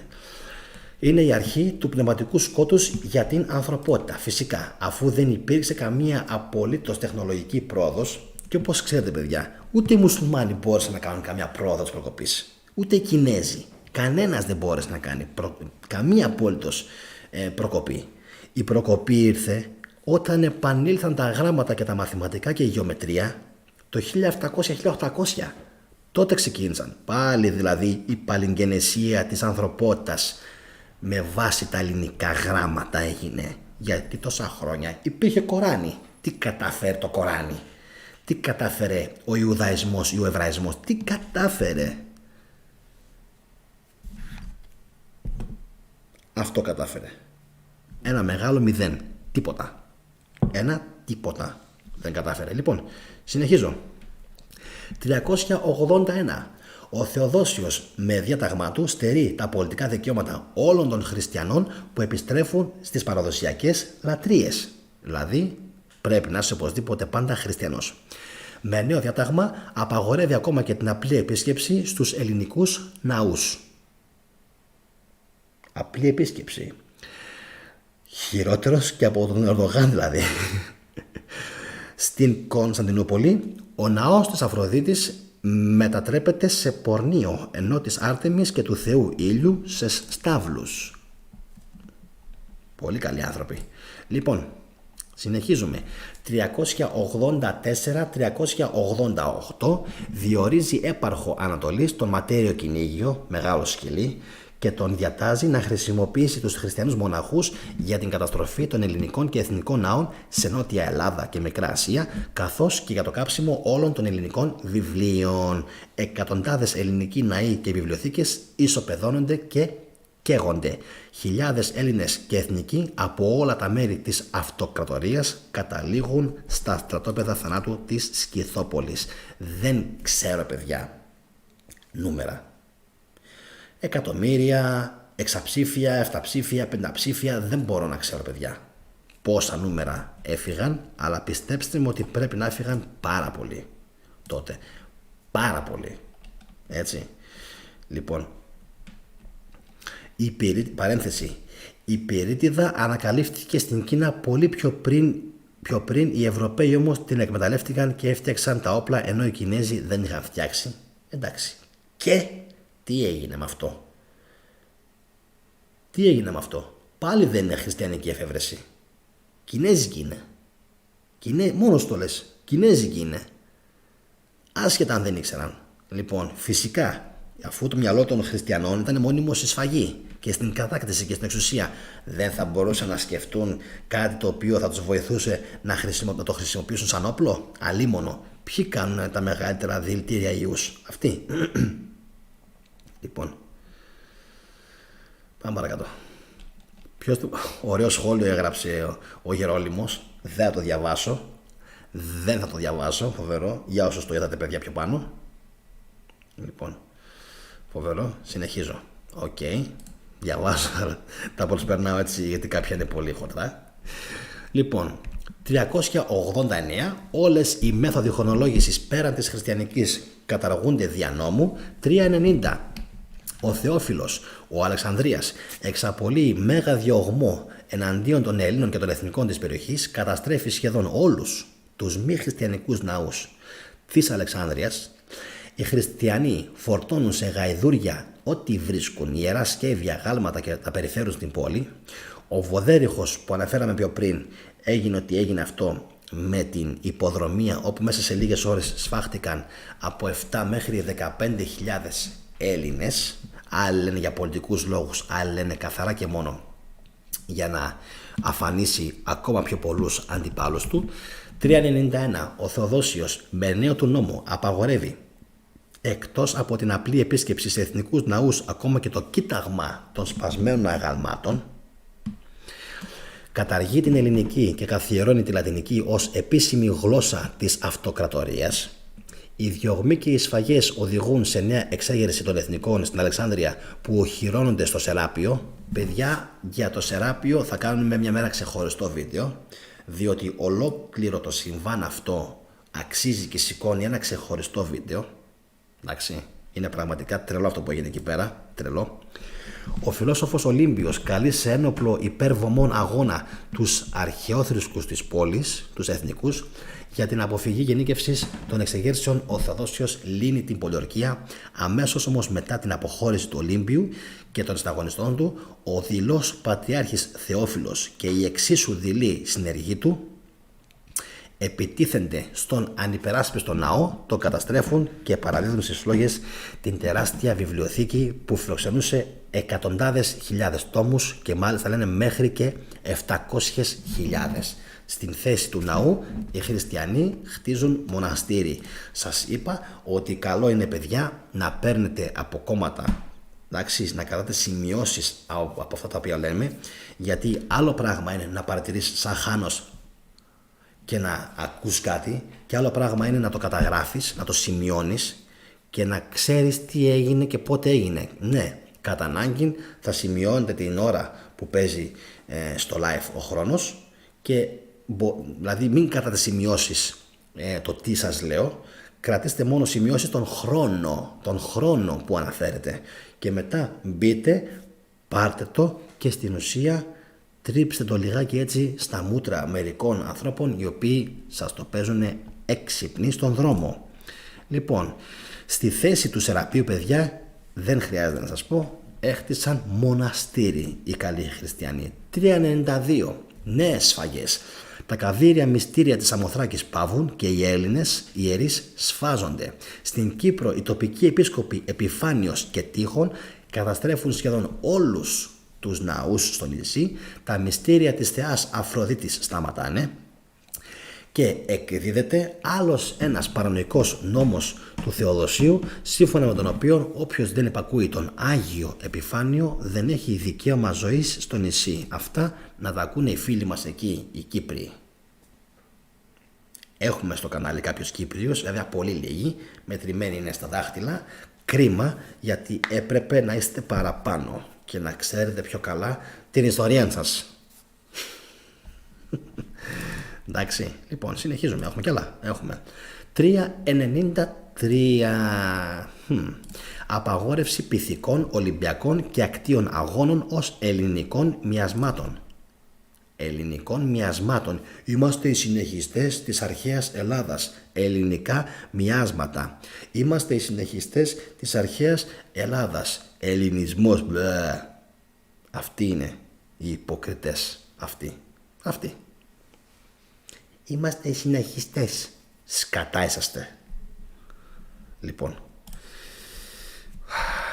οι οπαδοί της θρησκείας της αγάπης ισοπεδώνουν τους ναούς της Ολυμπίας. Ναι, εκεί που πηγαίνουν τώρα οι νεότεροι Έλληνες και ανάβουν τη φλόγα και δεν έχει μείνει τίποτα. Να είμαστε, όπως λένε και οι δύο, ευχαριστούμε πάρα πολύ που δεν έχετε αφήσει τίποτα όρθιο. Και ευχαριστούμε πάρα πολύ που μονίμως μιλάτε για τον σεβασμό στις άλλες θρησκείες και στην αγάπη στον συνάνθρωπο, αλλά κάνετε σαν σκυλιά λυσασμένα όταν π.χ. κάποιος άλλος θέλει να χτίσει κάποιο ιερό, αλλά εσείς όπου και να πάτε θέλετε να σας υποδέχονται με ανοιχτές αγκάλες και να σας προσκυνάνε ότι έχετε την καλύτερη θρησκεία. Job, άλλη μια φορά. Λοιπόν, έτσι είναι. Παράλληλα με όλα αυτά, ο Θεοδόσιος όλος περιέργος ορίζει την Ιουδαϊκή θρησκεία ως ανεκτή από τους χριστιανούς και απαγορεύει κάθε καταστροφή Ιουδαϊκής συναγωγής. Νομίζω είχε παιχτεί και ένα τέτοιο συμβάν. Είχαν γκρεμίσει κάποια στιγμή, νομίζω, οι χριστιανοί μια συναγωγή και τους ανάγκασε τους χριστιανούς με τα δικά τους λεφτά να την ξαναχτίσουν. Σου λέει τιμωρία. Μην πειράζετε τους Ιουδαίους, μην πειράζετε την κοιτίδα του χριστιανισμού. Λοιπόν, αυτά, παιδιά, ήταν τα διατάγματα του Θεοδόσιου, όπως καταλάβατε. Λίγα, καθόλου λίγα. Αρκετά ήτανε. Και φυσικά αποκάλυψη βρέθηκε ο ομαδικός τάφος ή ομαδικός τάφος εκ των 17.000 Ελλήνων που δολοφονήθηκαν από τον Θεοδόσιο τον Πρώτο, και υπήρξαν φυσικά και διάφορες εικόνες οι οποίες είδαν το φως δηλαδή της δημοσιότητας. Τι έλεγε, ποιος το έλεγε αυτό? Εκκλησιαστική ιστορία. Τους θέρισαν όλους σαν καλαμιές στον θερισμό. Μέσα σε λίγες ώρες έσφαξαν 15.000 άνδρες, γυναίκες, παιδιά, γέροντες. Γράφει ο Θεοδόρητος Κύρου στην εκκλησιαστική ιστορία. Εντάξει, για να καταλάβετε τι ακριβώς παίχτηκε εκείνη την εποχή. Εν τω μεταξύ δεν θυμάμαι ποιος ήταν και μου έγραφε διάφορα σχόλια και με παρεξήγησε για κάτι το οποίο δεν είμαι. Ας το πούμε για ακόμα μια φορά. Ούτε δωδεκάθεος, ούτε αρχαιοδωδεκάθεος, ξέρω πόσους λέω τώρα αυτούς όλους, ούτε πηγαίνω στον Όλυμπο για να κάνω διαφορές τέλετες, ούτε μασόνος είμαι, ούτε πλούσιος είμαι, ούτε δισεκατομμυρίουχος είμαι, ούτε είμαι ανιψιός του Elon Musk. αν και δεν ήθελα πάρα πολύ. Ούτε είμαι γιος του Ζελένσκι, ούτε είμαι ανεψιός του Πούτιν, ούτε είμαι, δεν ξέρω με τι άλλο θα με χαρακτηρίσουν κάποιοι ακόμα. Είμαι ουδέτερος. Εντάξει, είμαι πολύ πολύ ουδέτερος και λέω πολλές αλήθειες που πονάνε. Φυσικά και είμαι ελληνοκεντρικός, αυτό δεν το συζητάω, απλά το λέω για αυτούς οι οποίοι προσπαθούν να καταλήξουν που ακριβώς να με κατατάξουν όσον αφορά τα θρησκευτικά μου πιστεύω, τα οποία και να έχω, φυσικά και δεν θα σας τα πω βρε, ντογάνια. Εννοείται πως δεν θα πει ο θετικός σε τι πιστεύει. Δεν υπάρχει περίπτωση. Το μόνο σίγουρο είναι ότι δεν πιστεύω σε εσάς, σε σένα που έχεις και το χέρι έτσι σηκωμένο πάνω, όρνιο. Λοιπόν, το μόνο σίγουρο είναι ότι δεν πιστεύω σε αυτούς εδώ τους δολοφόνους. Εντάξει, το τονίζω για να μην υπάρξει κάποια παρεξήγηση. Ωραία, ούτε έχω γονείς μασόνους, ούτε πέρασα καλά παιδικά χρόνια, ούτε τώρα περνάω αγγελικά πλασμένα χρόνια και ποτέ δεν πέρασα και μια ζωή δουλεύω, οπότε μόκο κάποιοι. Λοιπόν, πάμε. Σχόλια. Να δω λίγο καταρχάς τι γίνεται με τους ψήφους. 114 ψήφοι, το 54% λέει πως χειρότερος ήταν ο Θεοδόσιος.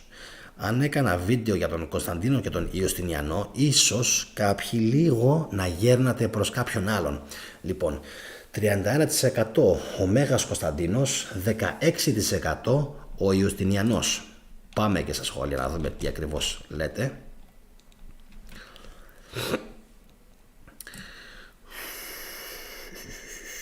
Το 401 ο Μέγας Χρυσόστομος συγκέντρωσε πολύ χρήμα από τους πλούσιους της αυτοκρατορίας διαναγκαστικού εράνου για να πληρώσει εργάτες να καταστρέψουν το ναό της Αρτέμιδας στην Έφεσον.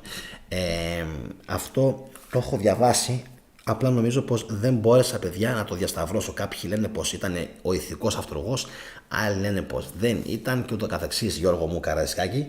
Αλλά σε κάθε περίπτωση πιστεύω ότι λίγο πολύ πρέπει να το είχαν βάλει το χεράκι τους. Αυτά που λέτε παιδιά για τον Ηρώδη θα κάνουμε άλλο βίντεο, μην αγχώνεστε. Δημήτρη μου, Κυρκυλή και Κώστα, θα κάνουμε βίντεο και δεν είναι 7.000 νομίζω τα παιδιά, είναι 17.000, 14 πόσα είναι για τον Ηρώδη που λέτε. Αφήστε το αυτό, θα το αναλύσουμε και αυτό ξεκάθαρα.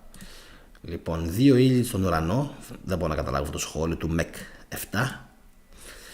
Λοιπόν, παπάς της γειτονιάς μου έρχεται λέει και φεύγει με μια Mercedes που κάνει 70 χιλιάρικα και εσύ κάτσε δούλευε ήλιο με ήλιο για να πληρώσεις την ΔΕΗ. Έτσι είναι αυτά. Λοιπόν, επόμενο. Και μετά ξύπνησαν, λέει ο Γιώργος ο Κουγιουντζίδης, που είναι και συνεχιστές των αρχαίων Ελλήνων.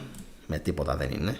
Λοιπόν, και δεν προσφέρουν τίποτα απολύτως οι παπάδες, παιδιά. Όντως έτσι είναι, δεν προσφέρουν τίποτα απολύτως. Τα χρήματα αυτά θα μπορούσαν και θα έπρεπε να πηγαίνουν αλλού και μην απορείτε που ακόμα δεν έχουμε χρήματα να κάνουμε δρόμους, πεζοδρόμια και ούτω καθεξής και άλλα πράγματα. Μιας και τα χρήματά μας, παιδιά, πηγαίνουν σε αυτούς εδώ τους πραγματικά αργόσχολους, θα τους έλεγα, ανθρώπους, οι οποίοι δεν προσφέρουν τίποτα στην κοινωνία.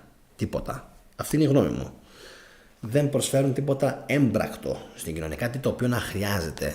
Λόγο προφέρουν, εντάξει, κλεμμένο φυσικά λόγο, λόγια του αέρα, λόγια κοπανιστά, λόγια τα οποία δεν συνεισφέρουν σε κάτι. Ψυχοθεραπευτές είναι στην ουσία, σε εισαγωγικά, κάνουν ακριβώς το αντίθετο από αυτό που κάνουν οι άλλοι στα γήπεδα. Δηλαδή στα γήπεδα πηγαίνουν και φωνάζουν και ουρλιάζουν ο κόσμος, ανεβάζουν πίεση και πεθαίνουν, και αυτοί κάνουν ακριβώς το αντίθετο. Δηλαδή πας σωπαίνεις, ακούς διάφορα εκεί ακούσματα, ψέλνουν δηλαδή, λιβανίζουν το χώρο για να εφρανθεί λίγο, να ηρεμήσει η ψυχή σας. Αυτό θα μπορούσατε φυσικά να το κάνετε και στο σπίτι σας. Εγώ το κάνω συνέχεια. Φυσικά με μια δικιά μου συσκευή diffuser και βάζω μέσα δικό μου αιθέριο έλαιο, κανέλα, πορτοκάλι, λιβάνι, έχω 40 αιθέρια έλαια έχω. Έτσι, και όχι αυτές τις απομιμήσεις των 5 ευρώ. Εκεί που είναι να δώσω τα δίνω, εκεί που είναι να δώσω τα κουμπάω όταν αξίζει κάτι. Λοιπόν, πατσουλί, σανταλόξυλο, ό,τι μπορείτε να φανταστείτε, μύρο, έχω τα πάντα. Γιατί αυτά είναι που θεραπεύουν. πάρα πολύ, γιατί καθαρίζουν την ατμόσφαιρα. Και δεν την καθαρίζουν την ατμόσφαιρα μόνο από επιβλαβή βακτήρια και ιούς και ούτω καθεξής. Όντως την καθαρίζουν και πνευματικά. Όντως. Βέβαια, όχι από αυτά τα οποία μας λένε αυτοί, από άλλα πράγματα, τα οποία φυσικά δεν είναι αυτής της στιγμής να αναλυθούν, αλλά θα φτάσουμε και εκεί σιγά σιγά και θα δούμε τι πρακτικές υπάρχουν ανά τον κόσμο. Επόμενο σχόλιο. Άγιος Θεοδόσιος, λοιπόν, ναι. Λοιπόν, ελληνική ταινία για τους διωγμούς επί Θεοδοσίου είναι, λέει ο ΜΕΚ 7. Πραγματικά αυτό δεν το ξέρω. The Handmaid's Tale. Σε έχουν πει και Τούρκο, Γιάννη, λέει ο Κώστας. Τι να κάνουμε. Ο αδερφός μου αυτό που λέει δεν καταλαβαίνω τι λέει. Το The Handmaid's Tale. Δεν ξέρω ακριβώς εκεί τι παίζεται.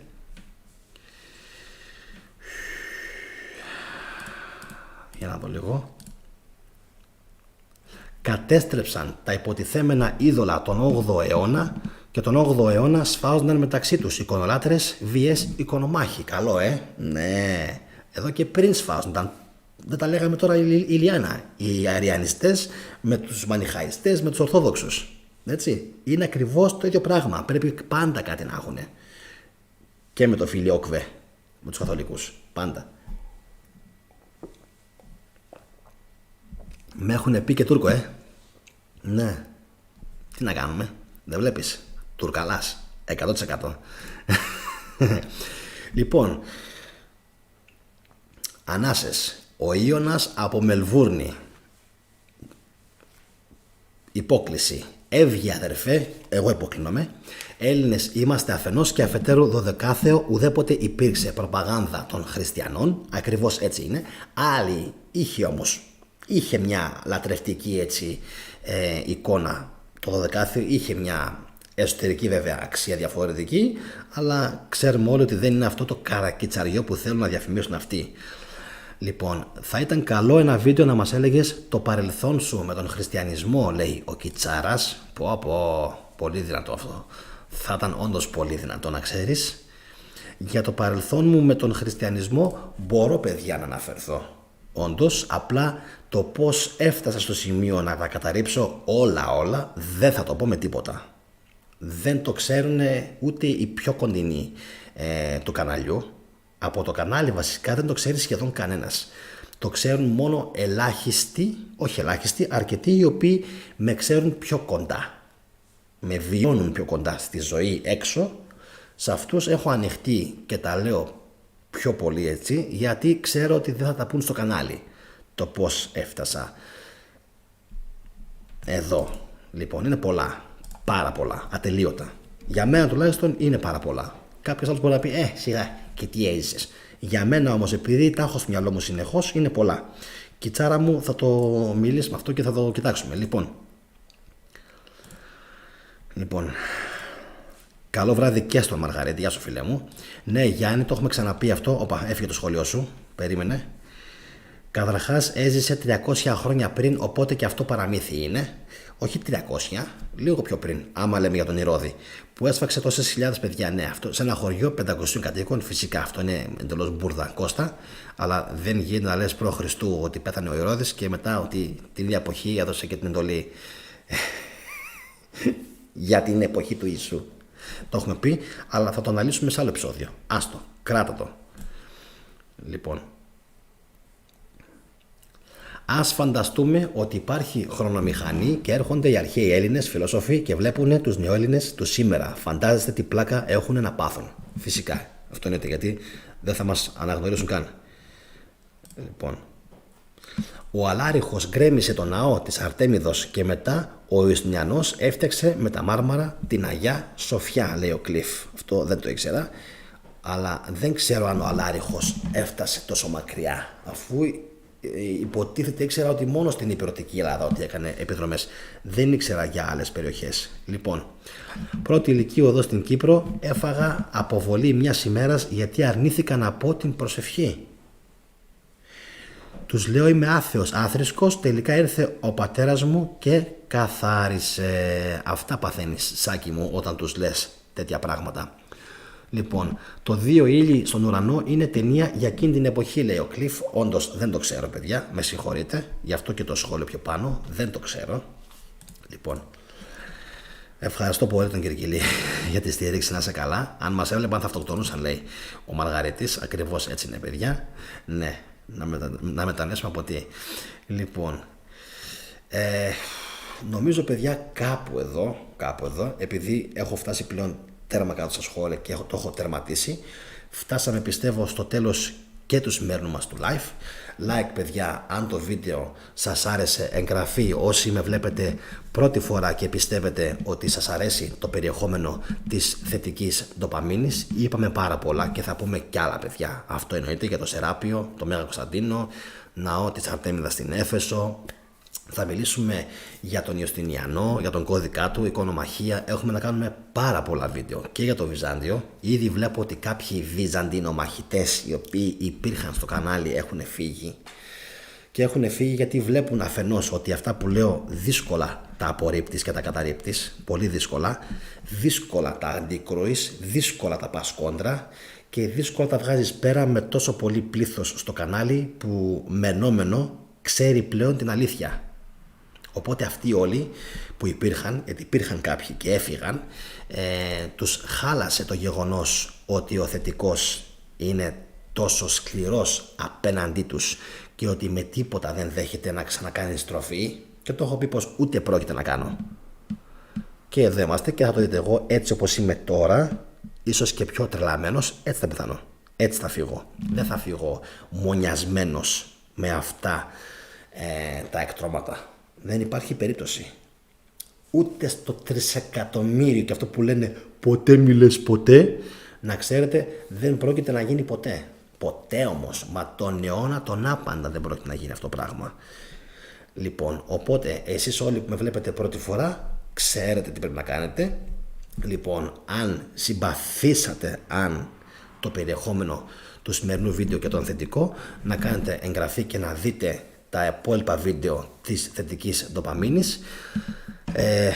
Δεν έχω, παιδιά, κάτι άλλο να σας πω. Νομίζω ότι ήταν ακόμα ένα πολύ μεγάλο και κουραστικό βίντεο. Εκεί που πραγματικά έπαθα πλάκα σήμερα ήταν όταν μου ήρθε εντελώς τυχαία αυτό το πράγμα με τις ημέρες.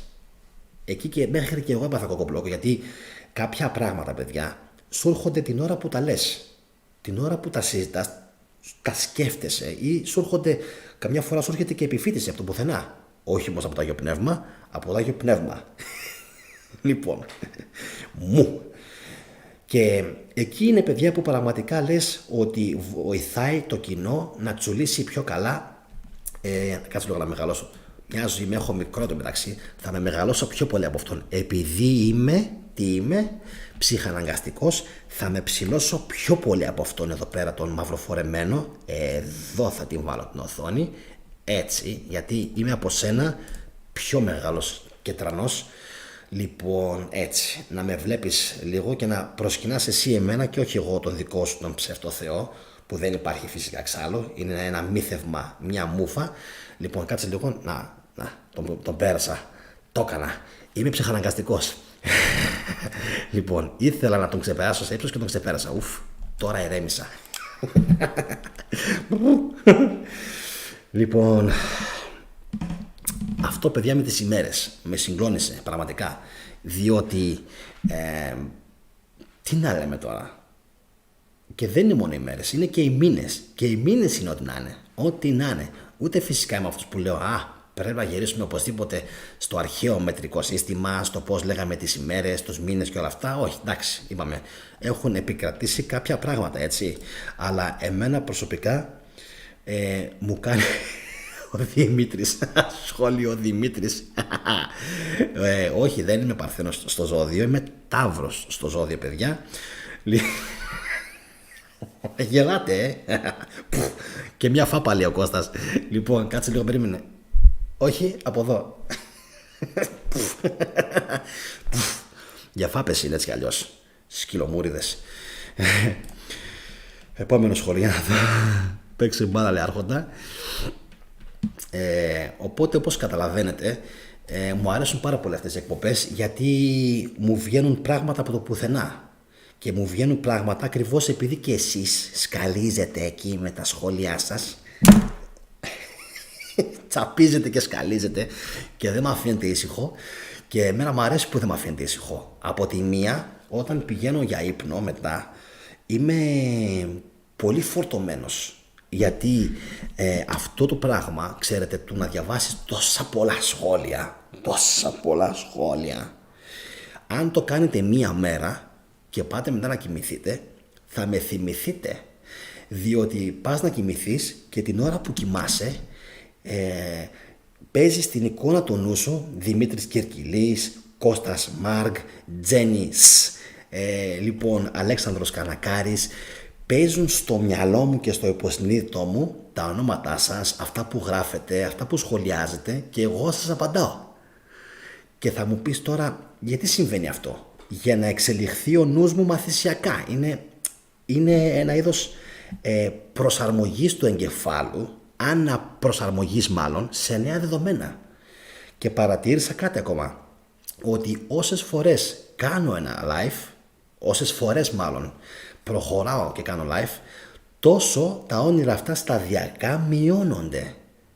Που σημαίνει ότι ο εγκέφαλός μου σιγά σιγά έχει αρχίσει και παίρνει, το κολλάει πάνω κάτω με αυτήν την ενέργεια, δράση, πράξη. Αλλά μην πιστέψετε ότι δεν με κουράζει. Με κουράζει πάρα πολύ κιόλας. Αλλά από την άλλη είναι και κάτι που με τονώνει κιόλας. Με τονώνει, μου αρέσει, το ευχαριστιέμαι, επικοινωνούμε, κάνουμε και πάντα αυτές τις ψυχαλαγκαστικές, τις φευγάτες, καλησπέρα και στην Λιάννα Αρωτίνοβα. Γεια σου Ηλιάνα, ελπίζω να είσαι καλά.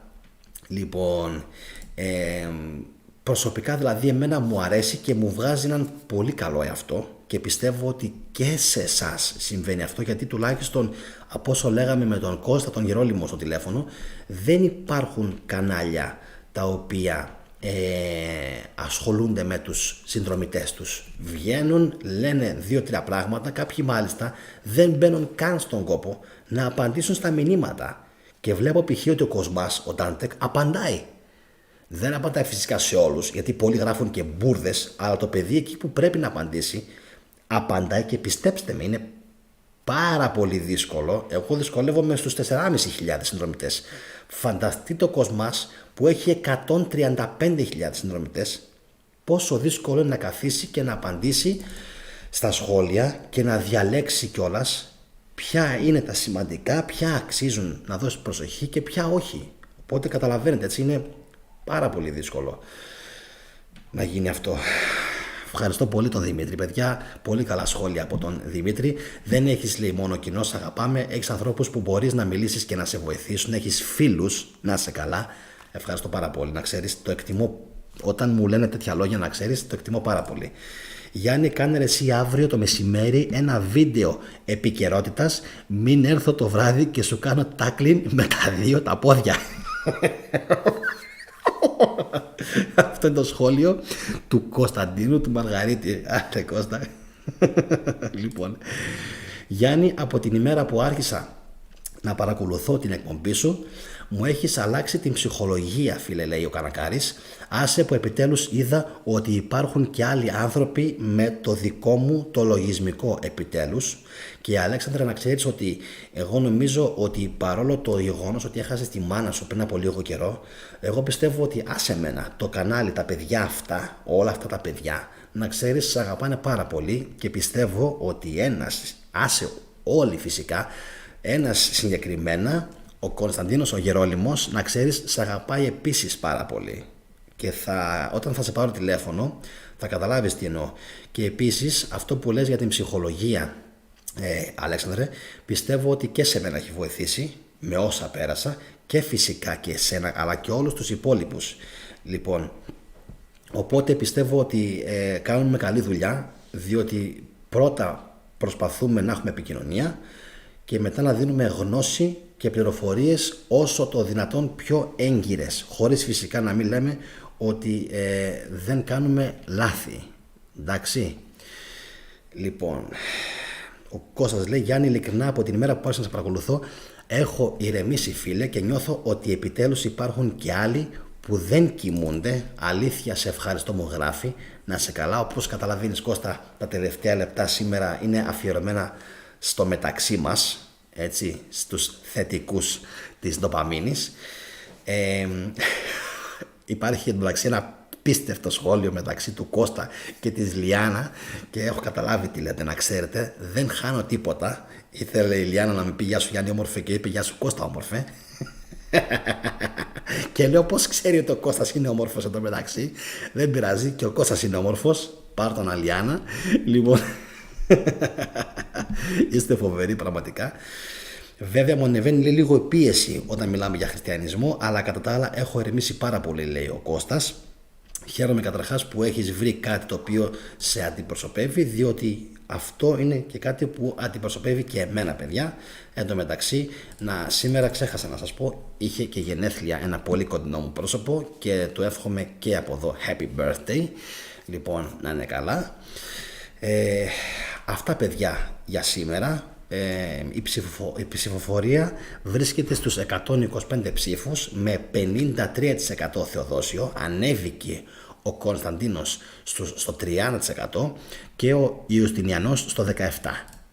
Κρίμα, γιατί νομίζω ότι άξιζε, σε εισαγωγικά άξιζε παραπάνω ο Ιουστινιανός.